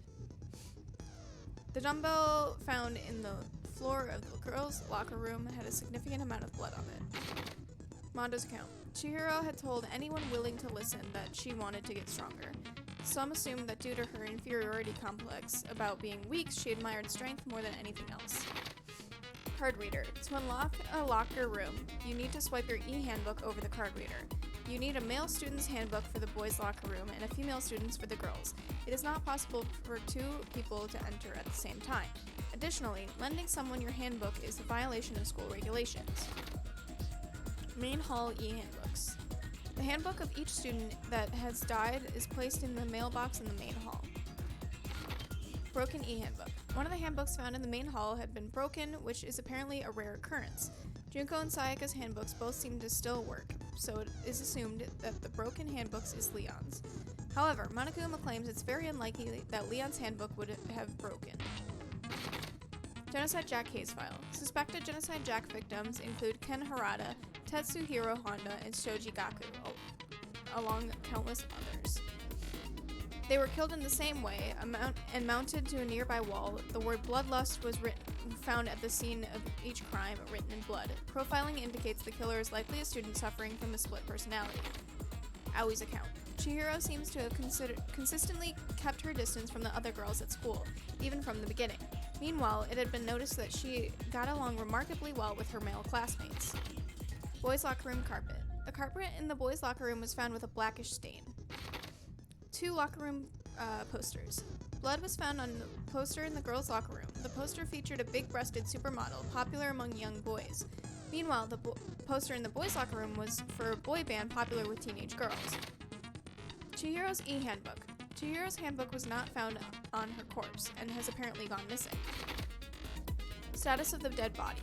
Chihiro's body had been suspended and her hands had been bound with some kind of rope. Her fatal injury was a blow to the head. Disappearing stain. Sakura mentioned that she was responsible for a coffee stain on the girls' locker room floor. However, the stain had since been inexplicably scrubbed away.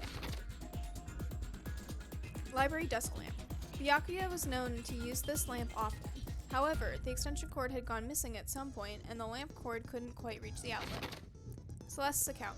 On the night of the murder, right before nighttime, Chihiro was spotted leaving the warehouse.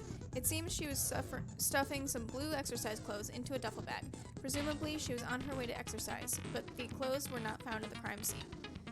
Celeste had not told anyone other than Makoto about this encounter. Great.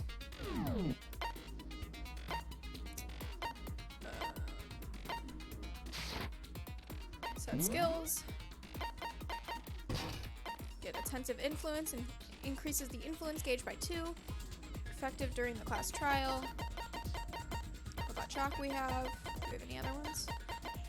Do we not? Handiwork. Allows you to reload 2 bullets at once, effective during bullet time battle. Yes, please. That's pretty nice. Alright. Let's go! It's trial time! Let's begin with a basic explanation of the class trial. So, your votes will determine the results. If you can figure out who done it, then only they will receive punishment. But If you pick the wrong one, then I'll punish everyone besides the blackened, and the one that deceived everyone else will graduate. Okay, then. So, first off, let's talk about the murder weapon! Woo. First, we have to make clear what we used to deliver the final. What was used to deliver the final blow. I can speak. Yes, I can speak. Whoa, getting tricky now. Chihiro's fatal injury. I've heard that bell. It appears it was a head wound. According to the monokuma file, the killer used a blunt instrument. But what kind of blunt instrument could it have been? I bet it was an iron pipe. Interesting. That certainly would make for a powerful weapon. Or Chihiro. No, the weapon was used to kill Chihiro. It must have been in the locker room. Chihiro's fatal injury. It appears it was a According to the monokuma file, what kind of blunt I bet it was an iron pipe. No, that's wrong. No, that's wrong. I love his objection in this game. Can we agree that the object that dealt the fatal blow was the dumbbell found at the scene of the crime? It was covered in blood, and there was nothing else at the scene that could have caused that kind of injury. And the wound on the victim's head is consistent with the shape of the dumbbell. As far as I'm concerned, there's no mistake and no room for doubt on this one. You looked at her head wound? Yay! That's so creepy! If you don't mind, I will proceed from here. Let's move on to discussion of the culprit. Although, I believe the criminal behind this heinous act is already quite clear. What? For real? Chihiro's killer is the fiendish serial killer, Genocide Jack. Genocide Jack, the fiendish serial killer. Did he really kill Chihiro? A new element has been added to non-stop debates. Not at all, because I know what's going on.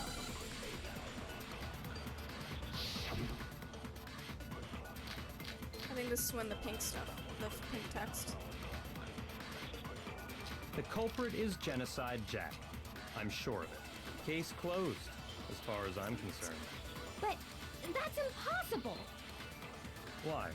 What makes it impossible? Well, I mean, come on! There's just no proof for it. Shoot. No, that's wrong. No, that's wrong. Forgot to go. There wasn't much left. I but might know one reason he could be involved. What? I found this file while I was looking around the archive in the library.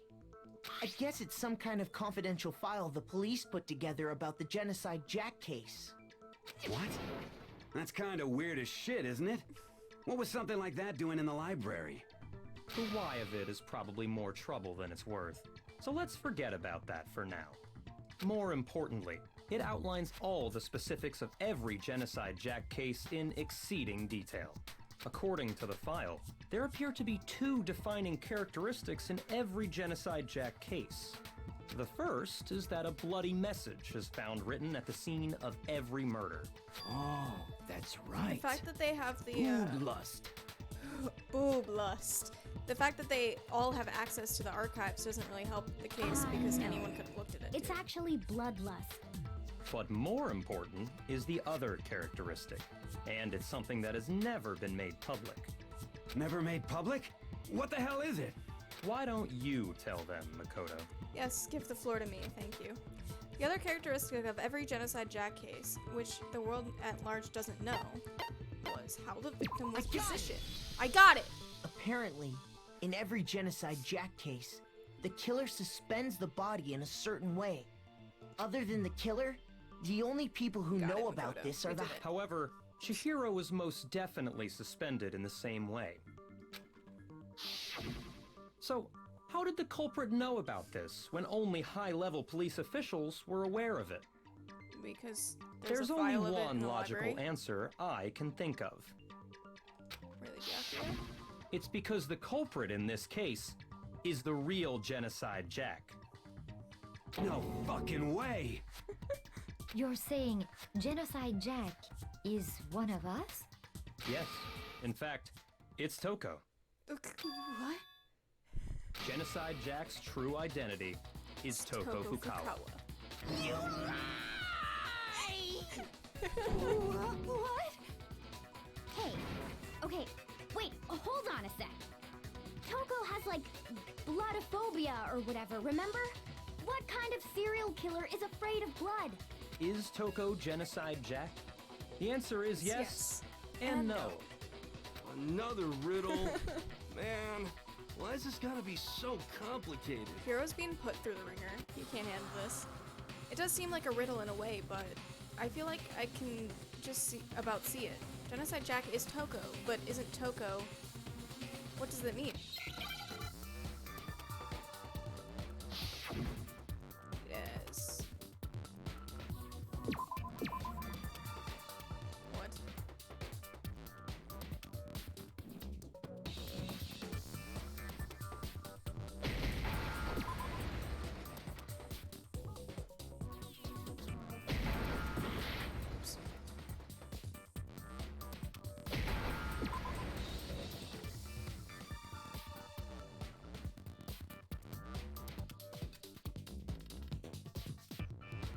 I'm thinking it's schizo.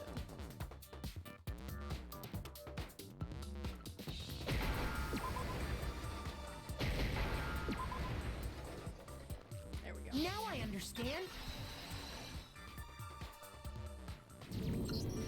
Is it because Genocide Jack has a split personality? Huh? I think I read that somewhere in the file too. They thought that the suspect might have, what did they call it? Dissociative identity disorder. Oh, okay. But still, to go and say that about Miss Fukawa is... Perfectly acceptable. Toko's strange behavior after seeing the body is proof enough that she has a split personality. The one thing that shows Toko could have had a split personality, it has to do with her behavior. Her behavior changed. I got it! I got it! You're talking about how she started acting totally different than usual, right? That's right. Think back. She fainted when she saw Chihiro's corpse, and then, when she woke up... I'm fine, I'm fine! Whoa, is that a dead body? Hey, are you dead? She must have hit her head real hard when she fainted. The world has a front and a back, a top inning and a bottom, a sea of truth and a web of lies. This is quite concerning. I mean, she sounds completely different. She was acting funny, that's for sure. That melancholy tone of hers completely disappeared. Don't go assigning adjectives to my tone without permission. Not to mention, once she regained consciousness and saw Chihiro's body again, she was utterly calm. In other words, within her is one personality that can handle blood, and one that obviously can. New mic quality threw me off. Isn't it good? I'm so excited. It's not coming from my computer anymore. So when Toko trapped really herself didn't think in it'd her be that room, big of an improvement, but I'm it's excited. because she was scared of Genocide Jack?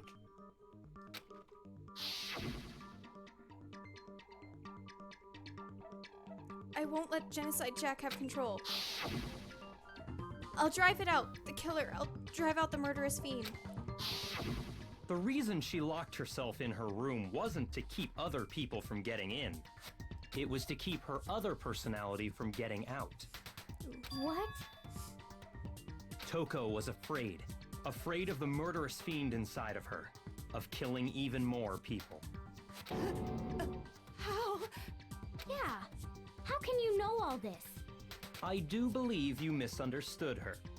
What she's trying to say isn't, how can you know all this? No. What she wants to know is, how could you tell them? Get him, Byakuya. Last night, just before Monokuma gave his motive speech, Toko and I had a strange conversation. She told me a most interesting story. Yeah, she did. She said a murderous fiend lived within her, and she was afraid it could appear and attack at any time. And that trepidation is what's caused her to have such a bleak attitude. Isn't that right, Toko? Just gotta fix the internet, then you can go full Twitch thought. I know. I need to. Maybe if I can get an Ethernet cord. I don't think I can because I don't have.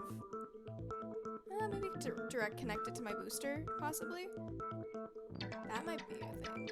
I can look into that. But yeah, gotta fix the internet first. This is all a lie. Right? You said you wouldn't tell anyone. Oops. What? You promised. I can't believe you lied. You have only yourself to blame. You came to me with your tragic little story. I didn't ask you to. This is the real world, not some romantic fantasy fairy tale. Besides, you broke your promise first. You said that as long as you were here, no matter what, you wouldn't let Genocide Jack kill anyone. But in spite of that promise,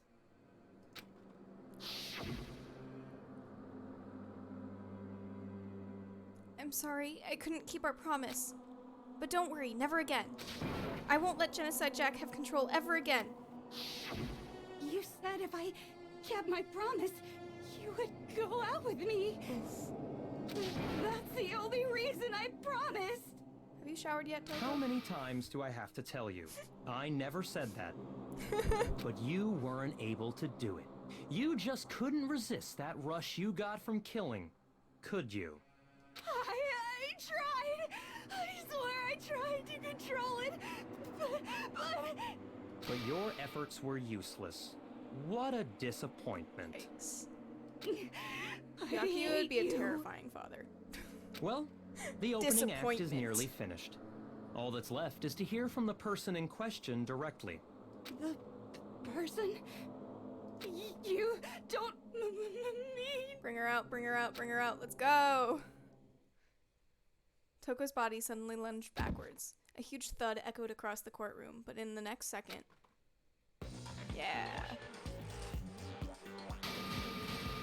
Well, hello there. Is it me you were hoping to see? It was, thank you. What the heck? So you figured it out, huh? Well, whatever. What are you gonna do? I'm the ultimate murderous fiend, Genocide Jack! Or better yet, let's go with Genocide Jill! What the fuck is this? Toko, what happened to you? Not Toko. That's a loser name. And what happened is a textbook split personality. We do have Did over here. What if one of them happens to be a serial killer? You should turn a blind eye to one's faults. She's so intense. Like they say, sound in murderous mind, sound in murderous body. This one is so different from the one we've come to know. Yes, well, the world is composed of a front and a back, you know. Just like how every inning has a top and a bottom, or how in the depths of every truth lives a little lie. Very deep. Behind every dark and gloomy soul lives another that shines as bright as the sun! This is the murderous fiend, Genocide Jack. This is beyond insane. Miss Jack, Jill, can I ask you a question? What's up? Some of us think you might be the mastermind behind our entire situation. What are your thoughts on that? Well, I'll tell you. I am the mastermind of all masterminds! Just kidding! Then it's not true? Of course it's not true. How dare you try to link me to that creepazoid? And another thing, the police and government and society in the outside world are totally powerless. I mean, they just let this idiotic bloodthirsty maniac go buck wild all over town. Sure, I'm a bloodthirsty maniac, but life is pain, right? To live is to hurt other people. It's a necessary evil if you want to survive. The act of living itself causes pain for everyone. Just kidding again! Who's the true author? This should be enough to convince you. This murderous fiend is responsible for Chihiro's death. There's clearly a motive, so there should be no doubt. A motive? Remember what Monokuma told us? If someone didn't murder and graduate within 24 hours, an embarrassing memory or secret would be revealed. Well, let's assume that Toko's secret was about Genocide Jack. If a secret like that came to light, Toko's life would have undoubtedly been forever ruined. I love this trial because Byakuya So she had a very clear motive to never have that side of herself exposed. Interesting. Very, very, very interesting.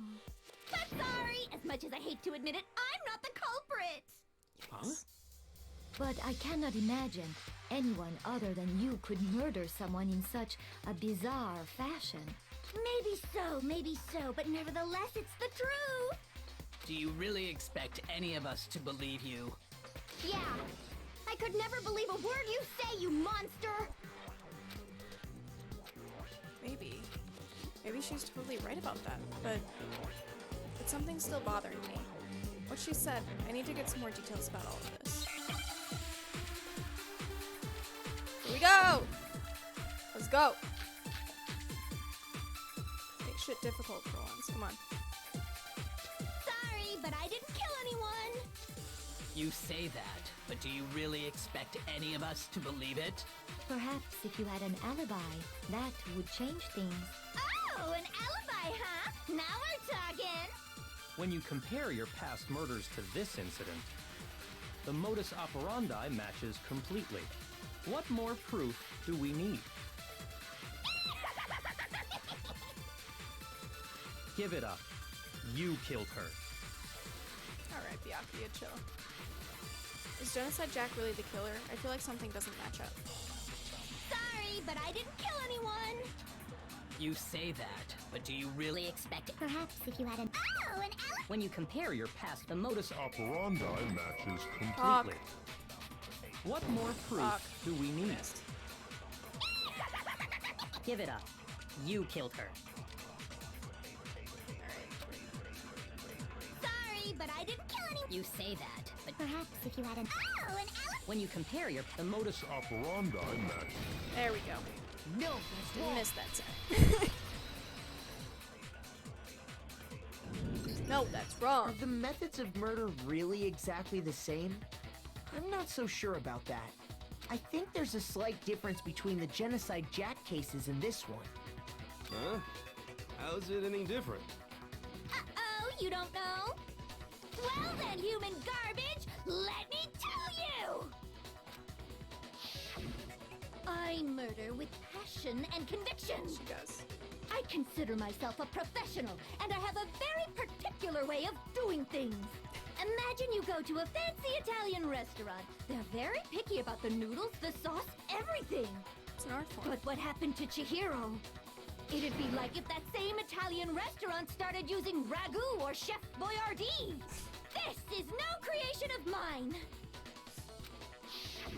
Let me rephrase that in a way that maybe makes more sense. There are two clear differences between the Genocide Jack cases and this one. There are clear differences between the murders. Victims fatally... Again! For one, the cause of death is different. In the Genocide Jack murders, all the victims were killed the same way.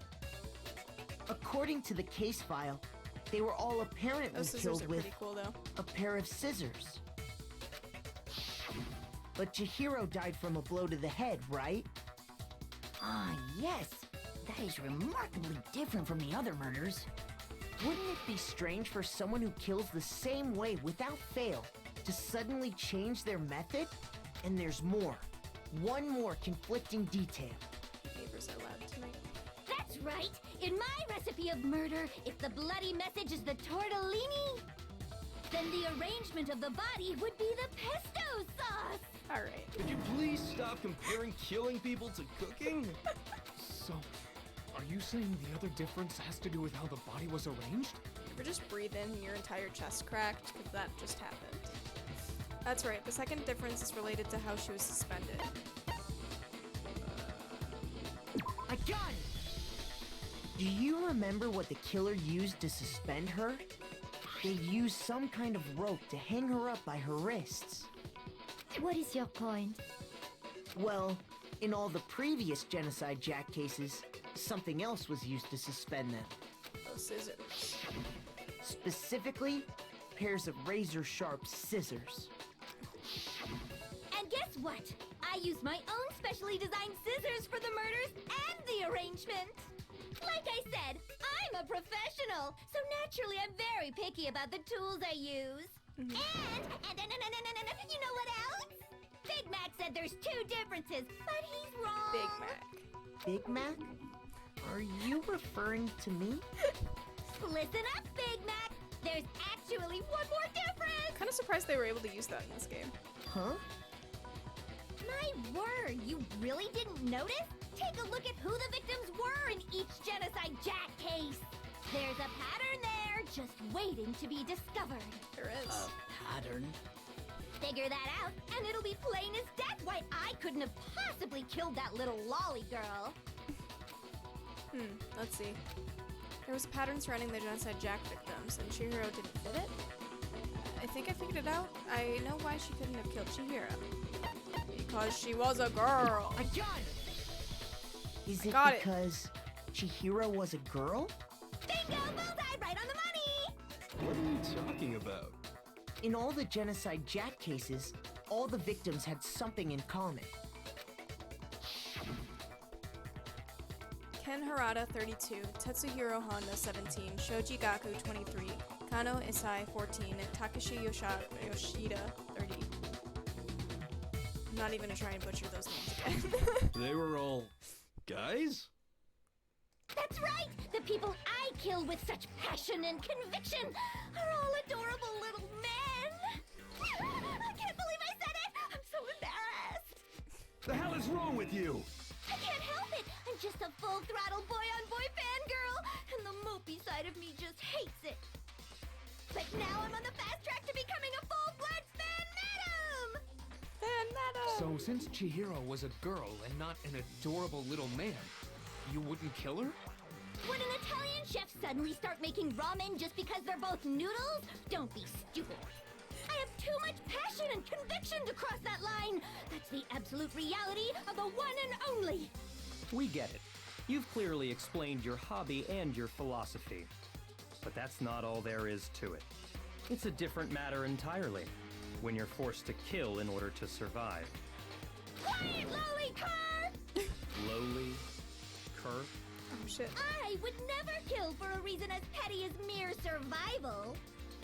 And if by some fluke I did kill to survive, why would I bother with the message and arrangement?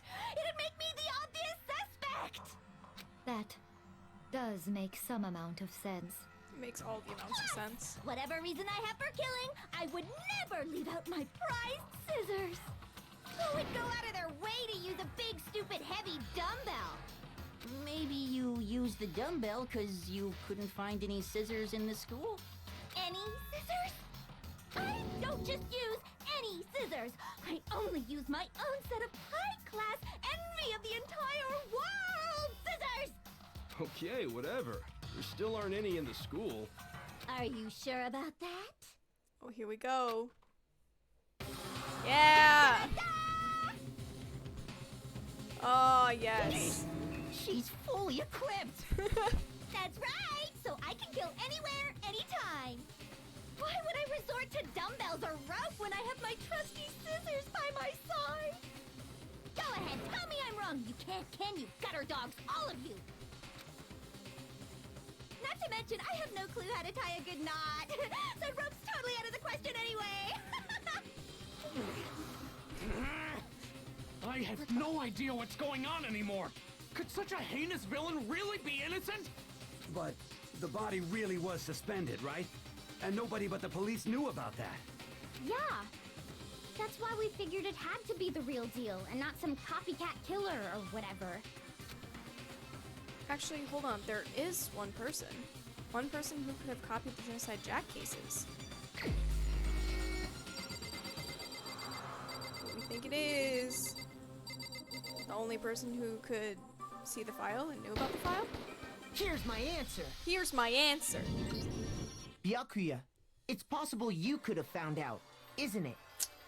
Right, Makoto? You'd have no problem gaining access to classified government documents or internal police records. Plus, you'd already looked through the Genocide Jack file before this all happened, hadn't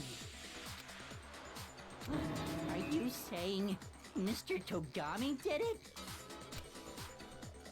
Then the reason he pushed the theory of Genocide Jack being the killer so hard was because he wanted to pin the crime on her. So, he rearranged the scene to disguise it and make it look like I put my stamp on it. The adorable glasses man was behind it all.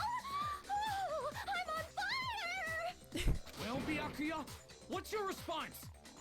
I see. So now the suspicion falls on me. Then I must ask, when would you say I began acting suspicious? Surely you must have an answer. I do have an answer. Looking back and thinking about it now, the way you were acting right before we discovered the body was a little strange. And the locker rooms? They're suspicious. Very suspicious indeed. Wouldn't you agree? Huh? Suspicious? It seems nobody searched the locker rooms. Let's start with the girls' locker room. You wanted to go to the girls' locker room right away, right? But since you're a guy... I should have naturally thought of the boys' locker room first. Is that what you want to say? The victim was Chihiro, a girl. Hence why I said we should check the girls' locker room. Nothing strange about that, I'd say. On the contrary, there's something very strange. Okay then, what's so strange about it? Go ahead, share with the rest of the class. I will, Byakuya! There's a clear contradiction in what Byakuya just said. I need to make it clear to everyone. New elements. Not at all.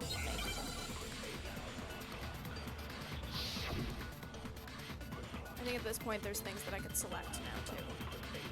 So, you said Byakuya was acting kind of weird before we found the body. But he was acting weird... how? If you're presented with the opportunity to check out the girls' locker room, you absolutely take it. That's a natural reaction for any guy. The victim was Chihiro, who was a girl. So of course I would suggest we check the girls' locker room first. There was no time for pointless distractions. What's so strange about that? I wish you'd taken me with you. I've selected the wrong one. Hearing Byakuya's comment about Chihiro being a girl, I realized that's a clear contradiction here. I need to make that contradiction clear. So, you said Byakuya was acting kind of weird before we found the body. Come on, Makoto, don't scare me like that. Make me think something weird is going on. Shoot! I selected the wrong one. So, you said Byakuya was acting kind of weird before we found the body. But he was acting weird... If you're presented with the opportunity, that's a natural... The victim was Chihiro. There we go. That's right. No, that's wrong. No, that's wrong. I'll tell you what's so strange about that.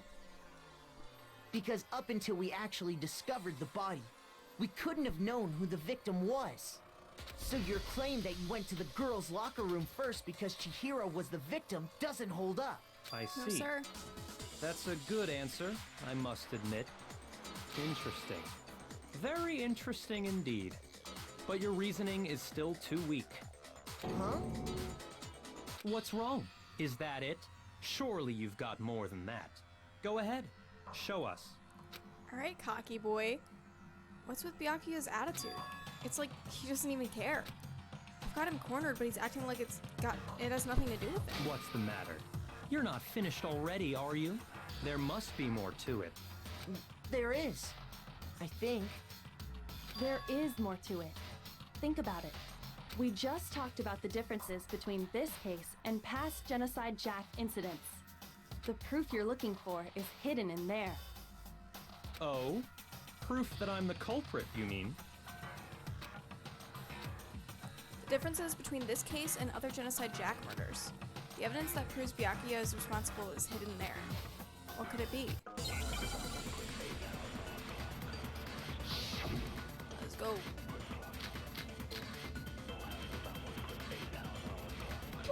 difference between the cases? You want me to explain it again? When I want to kill, I use my very own special scissors. And I use those same scissors to arrange the body. But Chihiro was suspended with... It was some kind of rope, was it not? That's right! It absolutely was!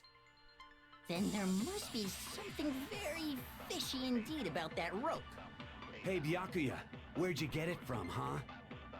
I'd never seen that rope before in my life. No, that's wrong. Oh, that's wrong. Actually, I'm pretty sure you have seen it before. Because, you see, that rope, or should I say, that extension cord? Oh shit. What? An extension cord? Byakuya, you've used the extension cord in the library more than once, haven't you? And the same extension cord that was in the library all this time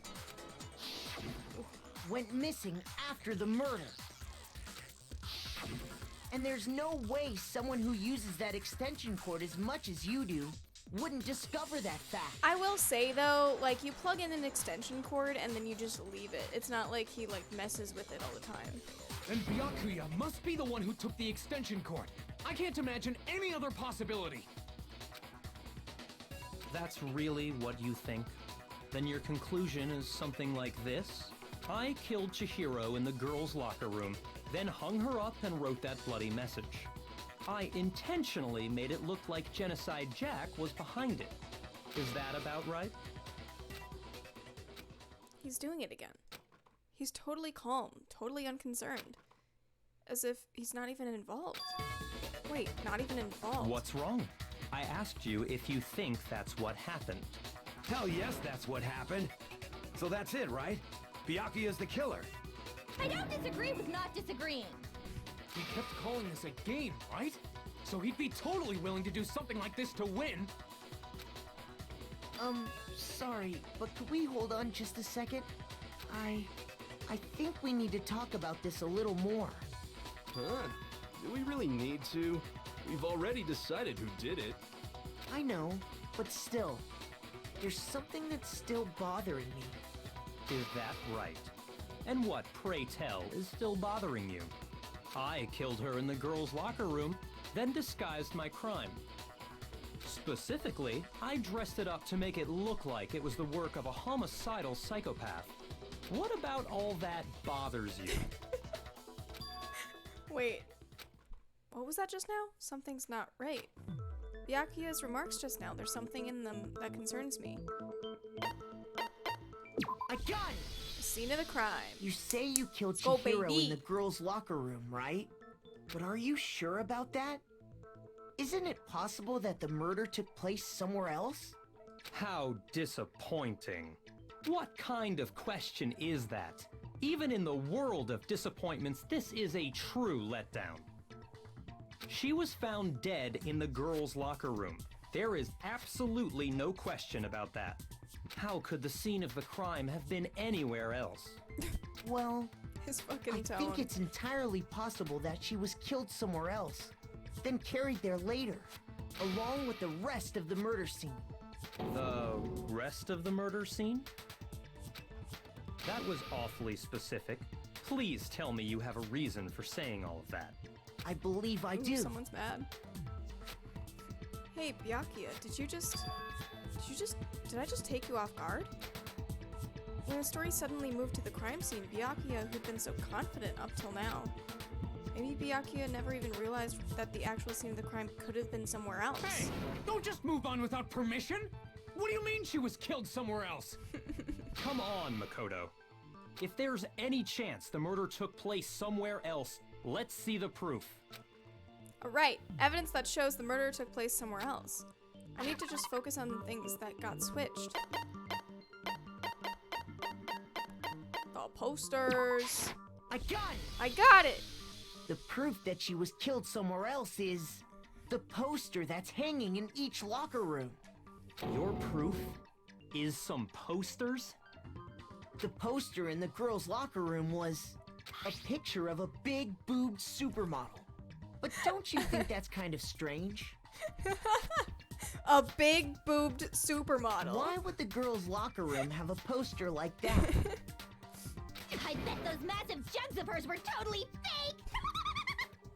Meanwhile, the boys' locker room had a poster of the super popular boy band Tornado.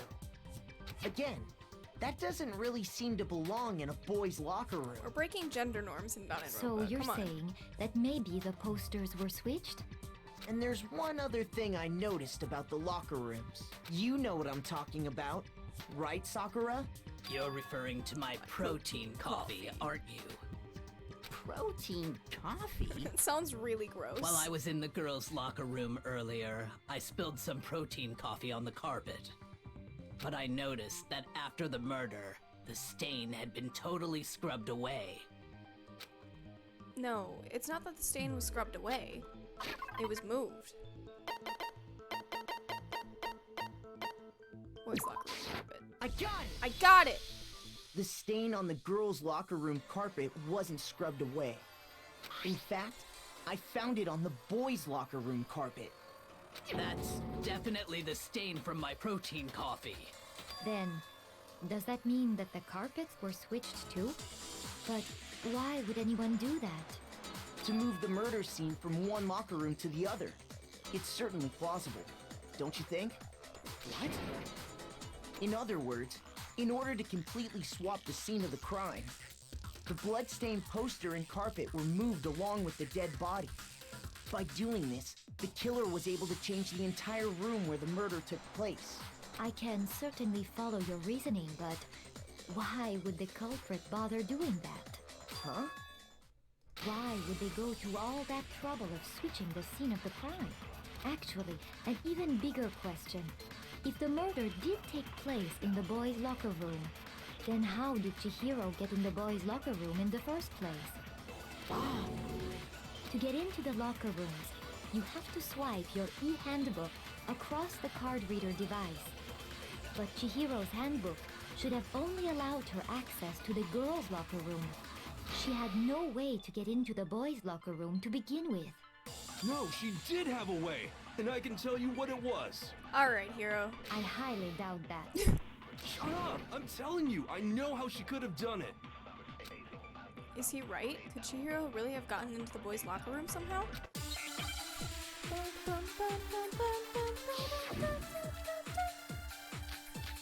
Alright. Is it really possible? Could Chihiro really have gotten into the boys' locker room somehow? Ah! I got it! She must have hacked her e-handbook! She was the ultimate programmer, after all. I'm sure that would have been no problem for her. No, I don't think that's it. She used the thing that was in the main hall. Huh? What thing? I'm talking about Leon's handbook, of course. If she had that, she could get into the boys' locker room no problem. Theoretically, if Chihiro was able to use Leon's handbook, she could have gotten into the boys' locker room. But there's if she was able to use it. Is it really possible? Could Chihiro really have gotten into the She must have hacked her e-hand. She was the ultimate I'm sure that would have... No, I don't... She used the thing that was in the main hall. Huh? What thing? I'm talking about Leon's handbook. No, that's wrong! Oh my god. No, I don't think Chihiro used Leon's handbook. Why not? Because Leon's handbook was broken. Oh. Well, then, yeah, I guess that'd be pretty impossible, huh? I am struck silent by how quickly you gave up.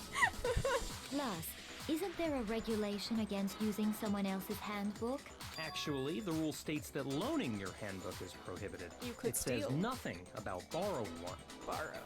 In other words, you could borrow a dead person's handbook all you want, and you'd be safe.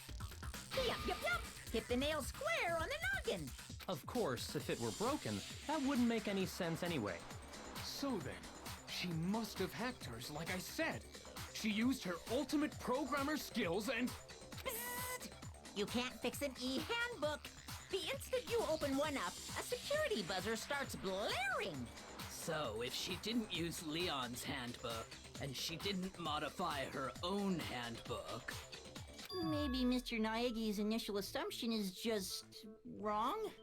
It seems like there's no way she could have got into the boys' locker room. So I guess so. Okay then, I vote for Byakuya. Is that it then? Chihiro was killed in the girls' locker room, and Byakuya was the one who did it? Really? But still, I don't know what else I can do. Hold on a second. I agree with you, though. I think you're on the right track. What the? You finally decide to open your mouth and that's what you've got to say? There's no way she could get in the boys' locker room, right? Respect Kyoko, Mondo. Come on. Why are you so sure she couldn't get in? There's still one other way she could have gained access. What? What are you talking about? What other way is there? Well, to explain that, why don't we take a little break from the trial? I'd like you all to come see something. Wait. Just what do you think you're doing? Kyoko has the floor. Don't worry. This'll make the whole trial more exciting. I'm sure that thought must please you. Huh? It'll make things more exciting? Well, all right then. I declare an official class trial recess. Huh? For real? Now then, what is it you want to show us? It better not be boring or I'll be very unhappy. Oh, I have no doubt it'll meet your lofty expectations. So, shall we go? We shall. So before I even knew what was happening, the class trial had been put on hold. We headed off with Kyoko in the lead. And where she took us was...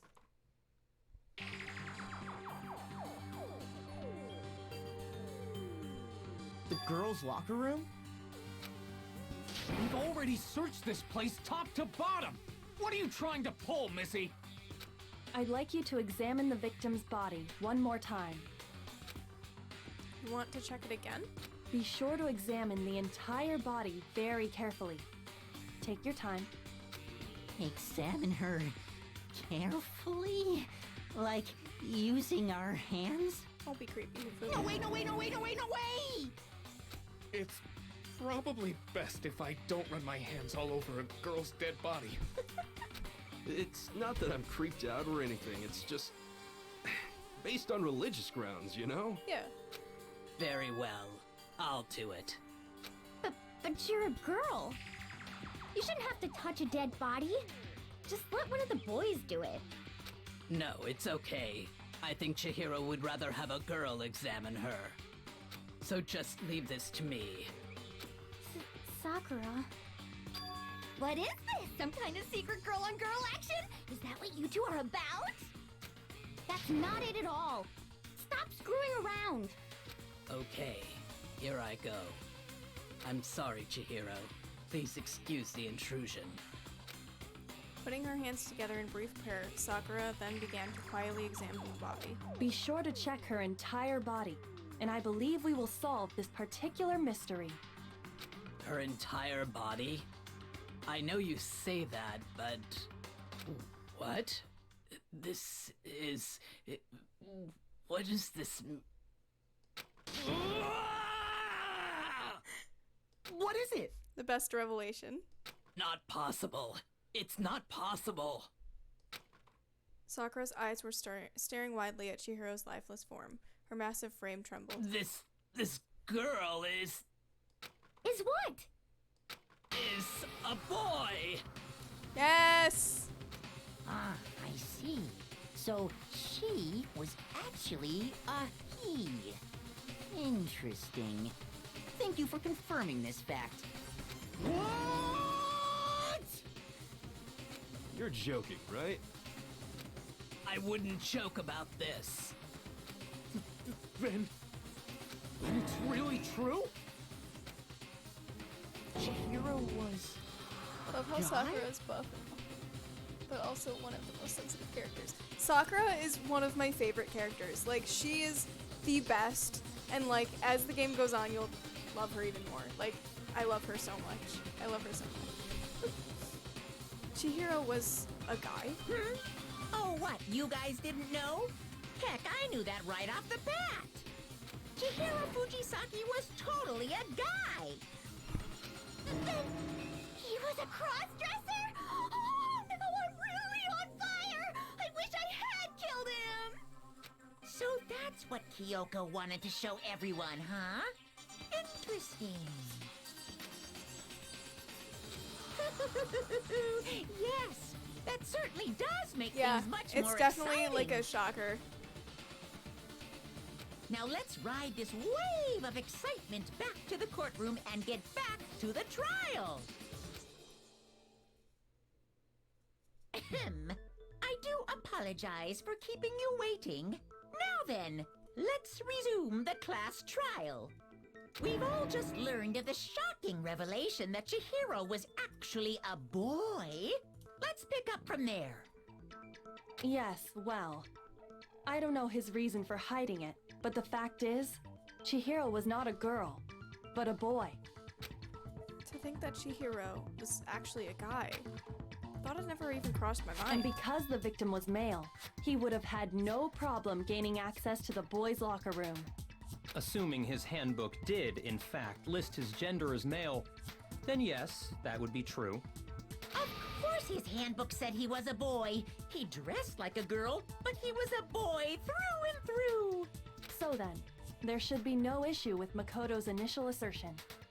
The victim was killed in the boys' locker room, and was then later moved to the girls' locker room. And the killer could have easily used Sayaka or Junko's handbook to get into the girls' locker room. So Chihiro really was killed in the boys' locker room? Damn I right, still Taka. don't understand the motive for moving the body, but yes, that does seem plausible. Well, I must admit, I did find it rather odd. I knew he felt a little off. There was a certain incongruity to his female body. Why'd you have to phrase it like that? This is a most titillating situation! So now everything has been connected. All the mysteries have finally become clear. Okay, well, connected or clear or whatever. We still think you're the killer, remember? Very interesting. This has become very interesting indeed. He's off in his own little world. What about you, Makoto? After everything we've learned, do you still think Byakuya's the killer? Well, without a doubt, Byakuya is the one that made Chihiro's death look like Genocide Jack did it. But I think he might not actually be the killer after all. What? But aren't you the one who accused him in the first place? He just seems to be too easygoing about all this. Like he's enjoying us solving the mystery. The way he's acting, it makes it seem like it doesn't have anything to do with him. And you think that might be because it doesn't have anything to do with him? Plus, the evidence he left behind was a little too... how can I put it? Overt. He consciously chose to use the extension cord, knowing it could connect him to the murder. At least, that's how I see it. And Byakuya, when you found out the murder took place in the boys' locker room, it seemed to rattle you. And then again, when you found out Chihiro was actually a guy, if you really were the killer, that stuff wouldn't have had any effect on you. So that's your thinking, huh? Well, it bothers me that you don't have more concrete reasons, but... Okay, Byakuya. It's fine. I guess I'll mark it as correct for the time being. Mark it as correct? He's right. Teacher Byakuya. I am not the culprit. I just happened to come across the corpse in the girls' locker room and decided to alter it. Are you fucking with us right now? No, I am not effing with you right now. I'm telling you the truth. Well, I find it very He's a hard man to of believe. dignity. He does not say fuck. Go ahead. Find it very hard to believe. You're free to be executed along with the rest of us. If you're really telling the truth, then why? Why do you do that to his body? My reasons hardly matter right now. Uncovering the culprit is much more important, wouldn't you say? Now then, if it wasn't me, who was it? Well, I don't think I can say for sure without talking about it a little more. We're seriously gonna keep going? We're all good, aren't we? I thought it was clear Byakuya did it. No, I'm with Makoto. If there's any doubt whatsoever, we need to explore every possibility. Because if we're wrong, we all die here. That's true. Very well then. I'm with you too. Damn straight. Count me in. Do you not have a mind of your own?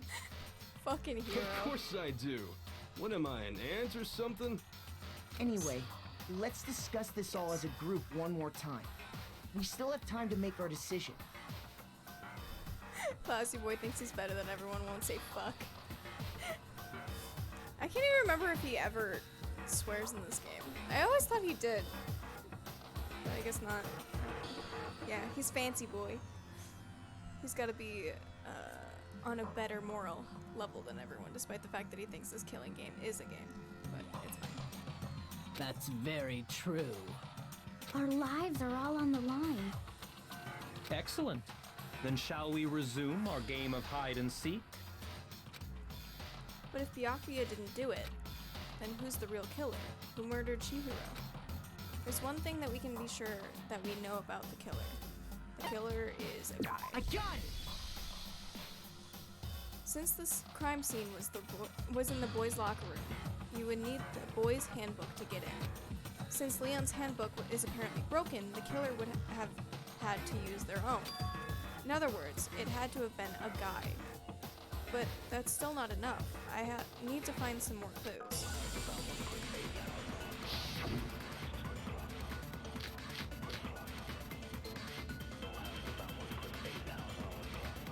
Isn't there a single clue that might lead us to who did it? Well, clues are one thing, but did nobody get a look at the killer? I'm sure if someone saw the killer, they would have said something by now. Perhaps someone saw the victim at some point. Even that might be enough for now. Yeah. All we need right now is any kind of new info. It's over. It's all over. You want to know who saw the victim? The killer. And only the killer. And it's not like they're just gonna turn themselves in. Game over, man! Game over! Yeah! No! Not game over! Not only do we not have any info on the killer, but nobody even saw the victim before he died. But is that actually true? Isn't there a single clue that might... Well, did nobody get... I'm sure if someone saw the... Perhaps someone saw the victim at some point.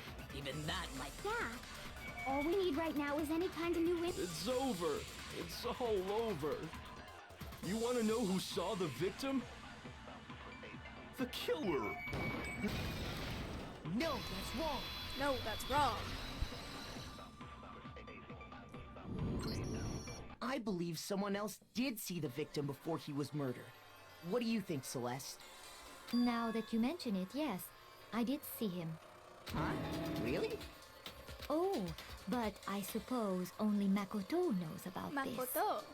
this. The rest of you had no idea, did you? That is why you're all making such ugly noises. Whatever! Just hurry up and tell us! It was last night, right before nighttime. I saw Chihiro in the dormitory warehouse.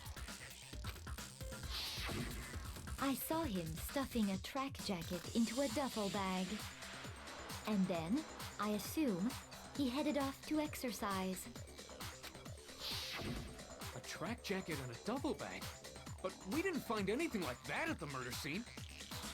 It seems likely that the culprit destroyed them to get rid of any evidence. And that is when he said something that struck me as rather odd. Well, I better get going. I'm kind of in a hurry.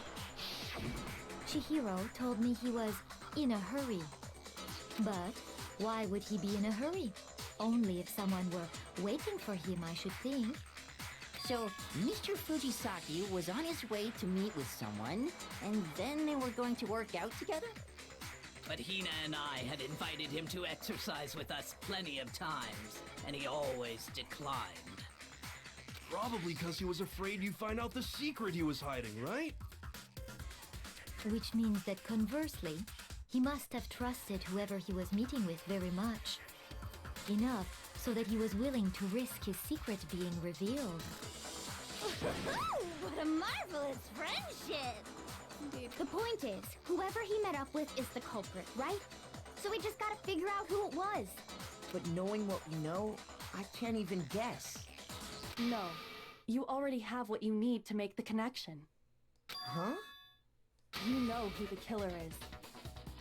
Alright, Kyoko. Seriously? Who is it? Who's the killer? Think back to the track jacket and duffel bag the killer disposed of. Focus on the details of these items, and it should become obvious who was waiting for him. Are you sure about that? You really think we can figure out who did it based on 2 pieces of evidence that we don't have? I forgot how they make this jump. 'Cause this jump is a little What? weird. You want to track down some fingerprints or something?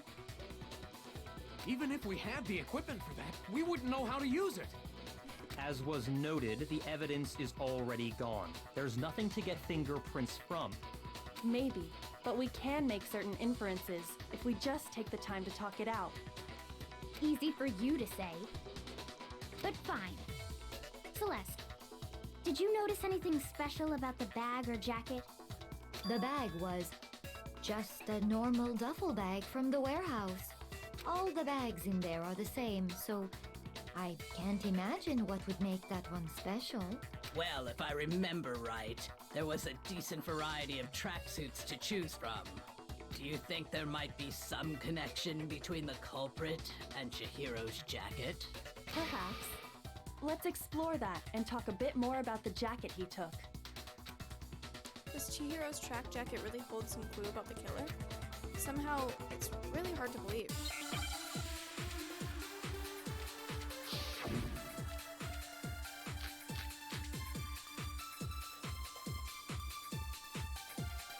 First of all, we know where Chihiro was headed. He was on his way to go exercise. So next we have to ask, why did he choose the specific tracksuit that he did? What do you mean, the specific tracksuit? I got it! He picked that tracksuit because it matched the one the culprit was wearing. So, what you're saying is, the killer was wearing the same blue tracksuit as him? My tracksuit is black. I don't even have a tracksuit. Cause exercising sucks. I have a white tracksuit, personally. I got it from the warehouse, if you must know. Did any of that really help us get any closer to figuring out who the culprit is? No way. Not a chance. You heard him, right? What he just said without even realizing it? Oh. First of all, we know where Chihiro was headed. Forgot about that. He was on his way to go exercise. So next we have to ask, why did he choose the specific tracksuit that he did? What do you mean, the specific tracksuit? I got it! He picked that tracksuit because it matched the one the culprit was wearing. So, what you're saying is, the killer was wearing the same blue tracksuit as him? Shit, that was a mistake. Shit. The hell are you talking about? Just shut up, you little bitch. Shoot. Yeah, okay. First of all, we know where Chihiro was headed. He was on his way to go exercise. So next we have to ask, Okay. why did he choose the specific tracksuit that he did? What do you mean, the specific I got it! It matched the one the culprit... So, what you're saying, the killer was wearing the same blue tracksuit? There we go. That's No, what I meant that's to do. wrong.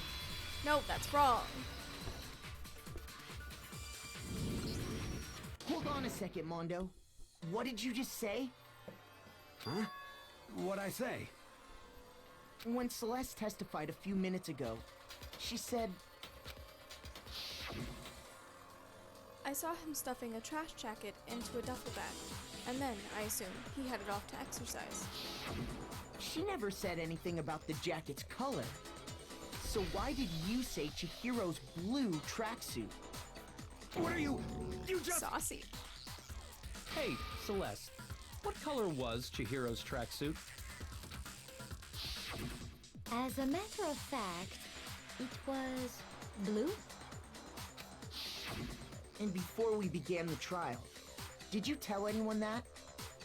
The only one I told about any of this was you. Then, Mondo, how did you know what color Chihiro's tracksuit was? Because I'm sure he saw the clothes at some point in the investigation. No, that can't be it. The bag and clothes were surely disposed of by the time we began our investigation. Then the only reason he could have known what color the tracksuit was is if he saw Cherry with it before he died! That's the only possibility! Cherry? Are you talking about Chihiro? So, how about it? Did you see the tracksuit or didn't you? Just by chance. I just happened to see it last night. He walked past me, and he was carrying the tracksuit in his hands. No, that can't be it either. According to Celeste's testimony, She stuffed the jacket into her bag in a hurry. It was almost like she was trying to hide it. And just like that, she was gone. when Celeste noticed it, Chihiro made a point of making sure the jacket was completely in the bag. If you just ran into him briefly, you couldn't possibly have seen what color the tracksuit was.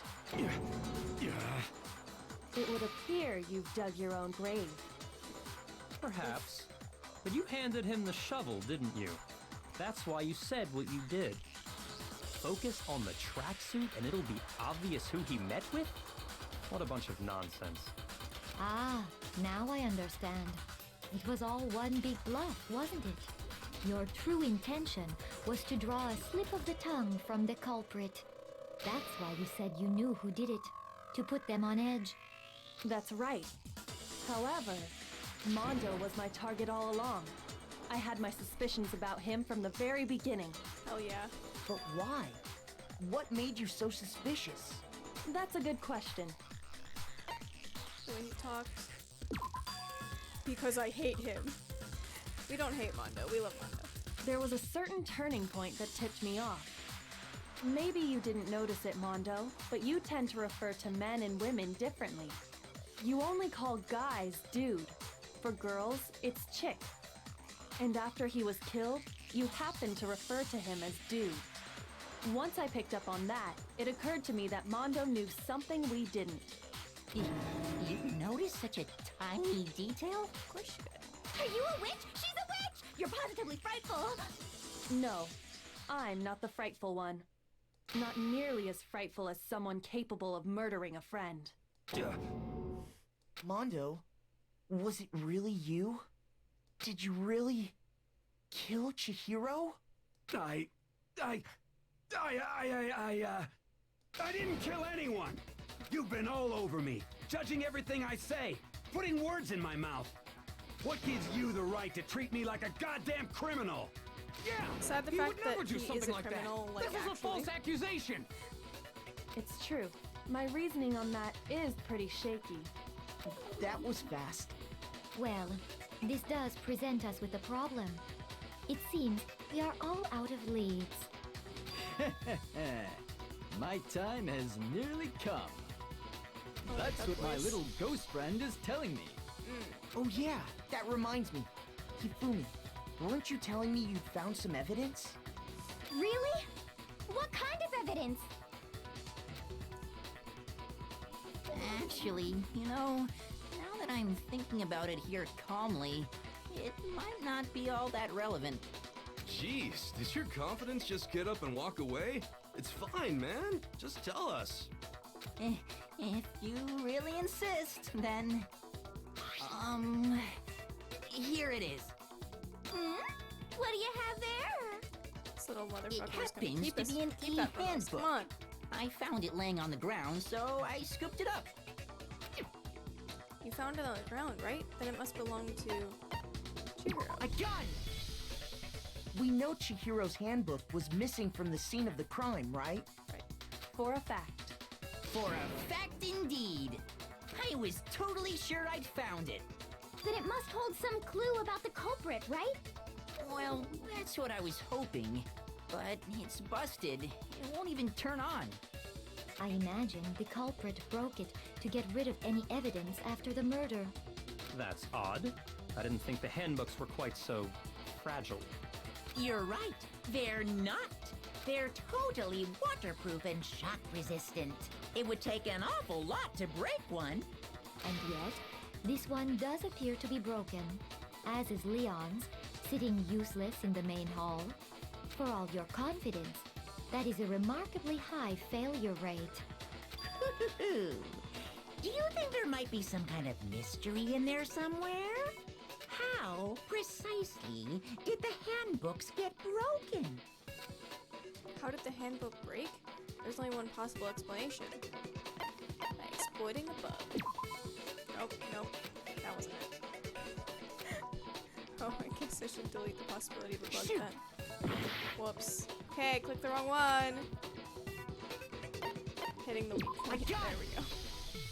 You already told us before that the handbook has one weak point, didn't you? Yeah! You remember that? Okay. Sure, maybe I let that slip, but I never told anyone what the weak point actually was. But if the handbook is supposed to never break, and two of them broke in quick succession, then we can only assume that someone's figured out its weakness. You know what the weakness is, right, Monokuma? So, what is it? Huh? You're asking me? I think it's a necessary piece of information if you want this to be a fair trial. But if I tell you, and someone else decides to copy it, that would be very not good. Just tell us already! Why would we want to break our own handbooks? Oh well, I have a weakness for pushy demands. But you're sure you won't follow their example? Then allow me to make a special announcement. The weak point of my cutting-edge e-handbook is... when it's exposed to high temperatures for too long, it will suffer a meltdown and totally break! I flippin' knew it! You knew it? Yeah, because I found the handbook laying on the floor of the sauna. The temperature in the sauna can reach over 200 degrees.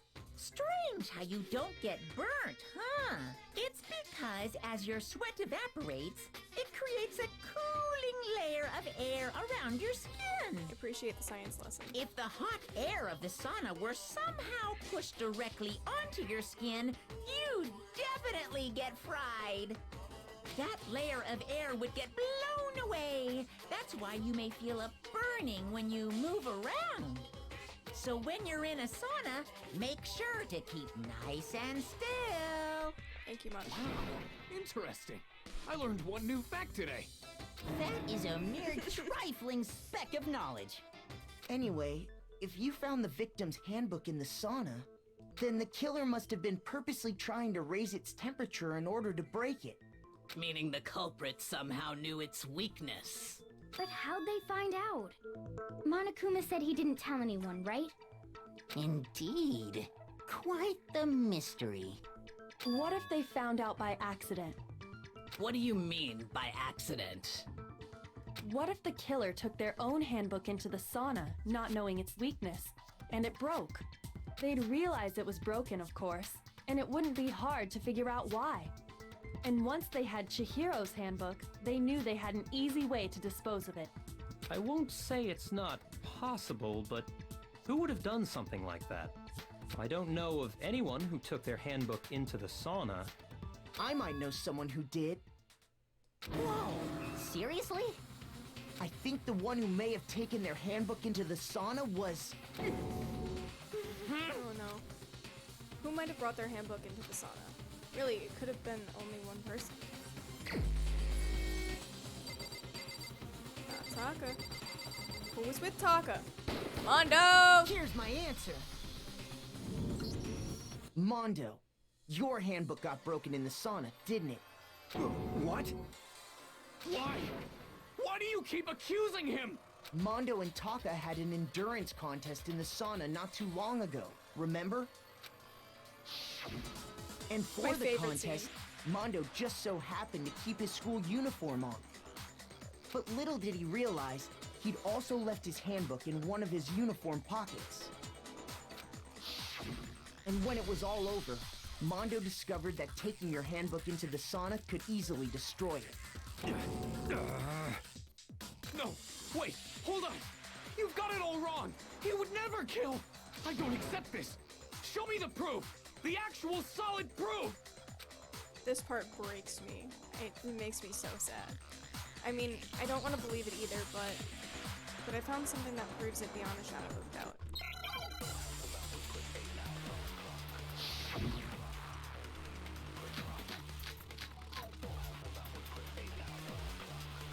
Let's test Makoto's assertion. If what he says is correct, then Mondo, you broke your own handbook.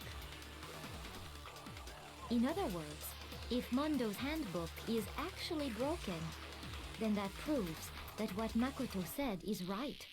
Well, my goddamn handbook works just fine! See? Look! Makoto was wrong after all!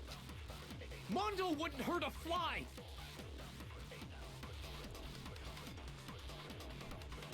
I don't want to believe Mondo might have actually killed someone. But I found something that proves it beyond a shadow of a doubt. Let's test Makoto's assertion. If what he says is correct, then Mondo, you broke your own handbook. In other words, if then that proves... Well, my goddamn handbook works... No, that's wrong! No, that's wrong!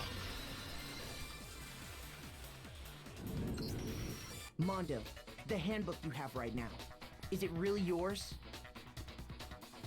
The fuck is that supposed to mean? The broken handbook that was in the main hall. Isn't that one actually yours? What the heck are you talking about? What I mean is, I think Mondo swapped his handbook out for one that actually works. I think he took Leon's handbook and replaced it with his own. After all, Monokuma said himself that Leon's handbook never should have broken. That's right! The punishment it suffered wasn't nearly enough to destroy it. So then, the broken handbook in the main hall is actually Mondo's. Which would mean that the handbook Mondo has right now is actually Leon's, yes? But doesn't that violate the school regulation that says loaning out your handbook is prohibited? Well, here's how I look at it. There is a rule about loaning your handbook to another student, but if they're dead, they're not a student. It's so morbid. It's kind of a gray area, I admit. But no worries. If anything, it just makes things more interesting. As such, I decree that exchanging handbooks with a corpse is not a violation of the rules. Exchanging a handbook Well, with Mondo, a corpse. if I'm wrong about this, you're welcome to say so. I'm happy to admit I made a mistake, but... Son of a bitch! What's wrong, bro? Come on! Tell him he's wrong! You are wrong! You have to be wrong! Everything you just said is wrong! You made it all up! Okay, then why don't we look back on this case one more time, from the beginning? That way, everything will become clear, and we'll all see if I was right or wrong. Alright with that. Closing argument time. Alright. Celeste saw Chihiro in the warehouse with a duffel bag and... Oops, wrong.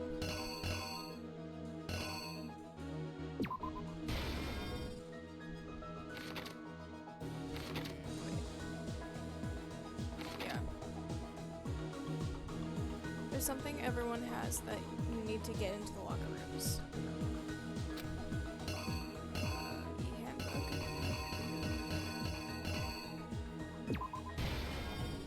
Which locker room did Chihiro go into?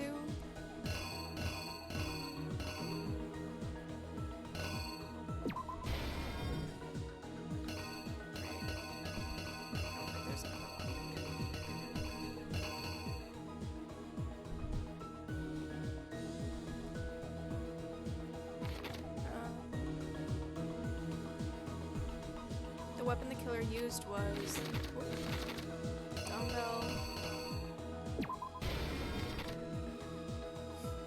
As the murder took place, some splattered onto something, didn't it? The poster?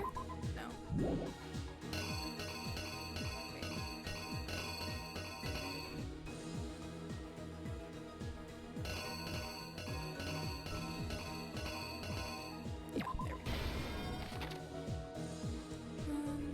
Okay. To disguise the truth, the killer switched around the carpet as well as something else.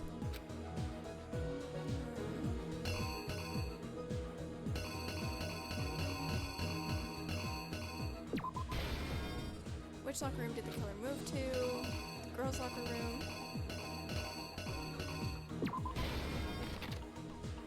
The killer took something from the other locker room and switched them to the scene of the crime.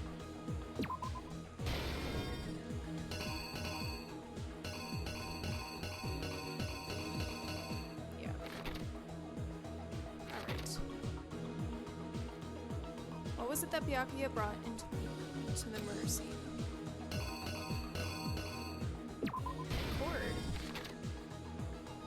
When Byakuya arrived on the scene, what did he use to disguise what had happened?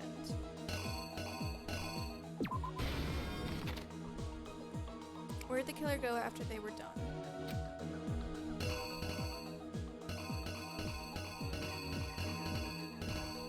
Did I do that right? Yeah.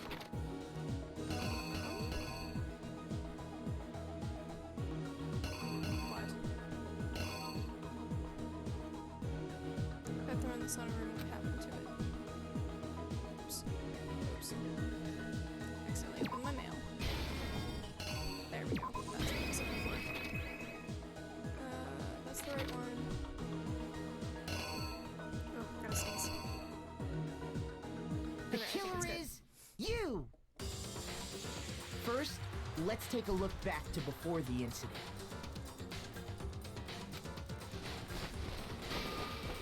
Last night, Celeste saw Chihiro in the warehouse, correct?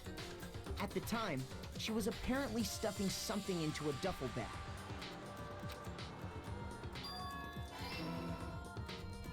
That something was a blue tracksuit. You can confirm this, right, Celeste?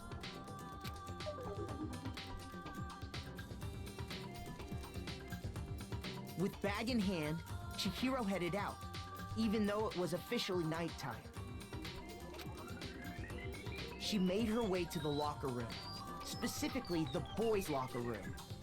But how could the victim, who was apparently a girl, access the boys' locker room? Shit. No, I didn't lay out my reasoning right. I need to rewrite. Okay. Yeah, I thought that might have been a problem. It's this one, though. Here's exactly what happened.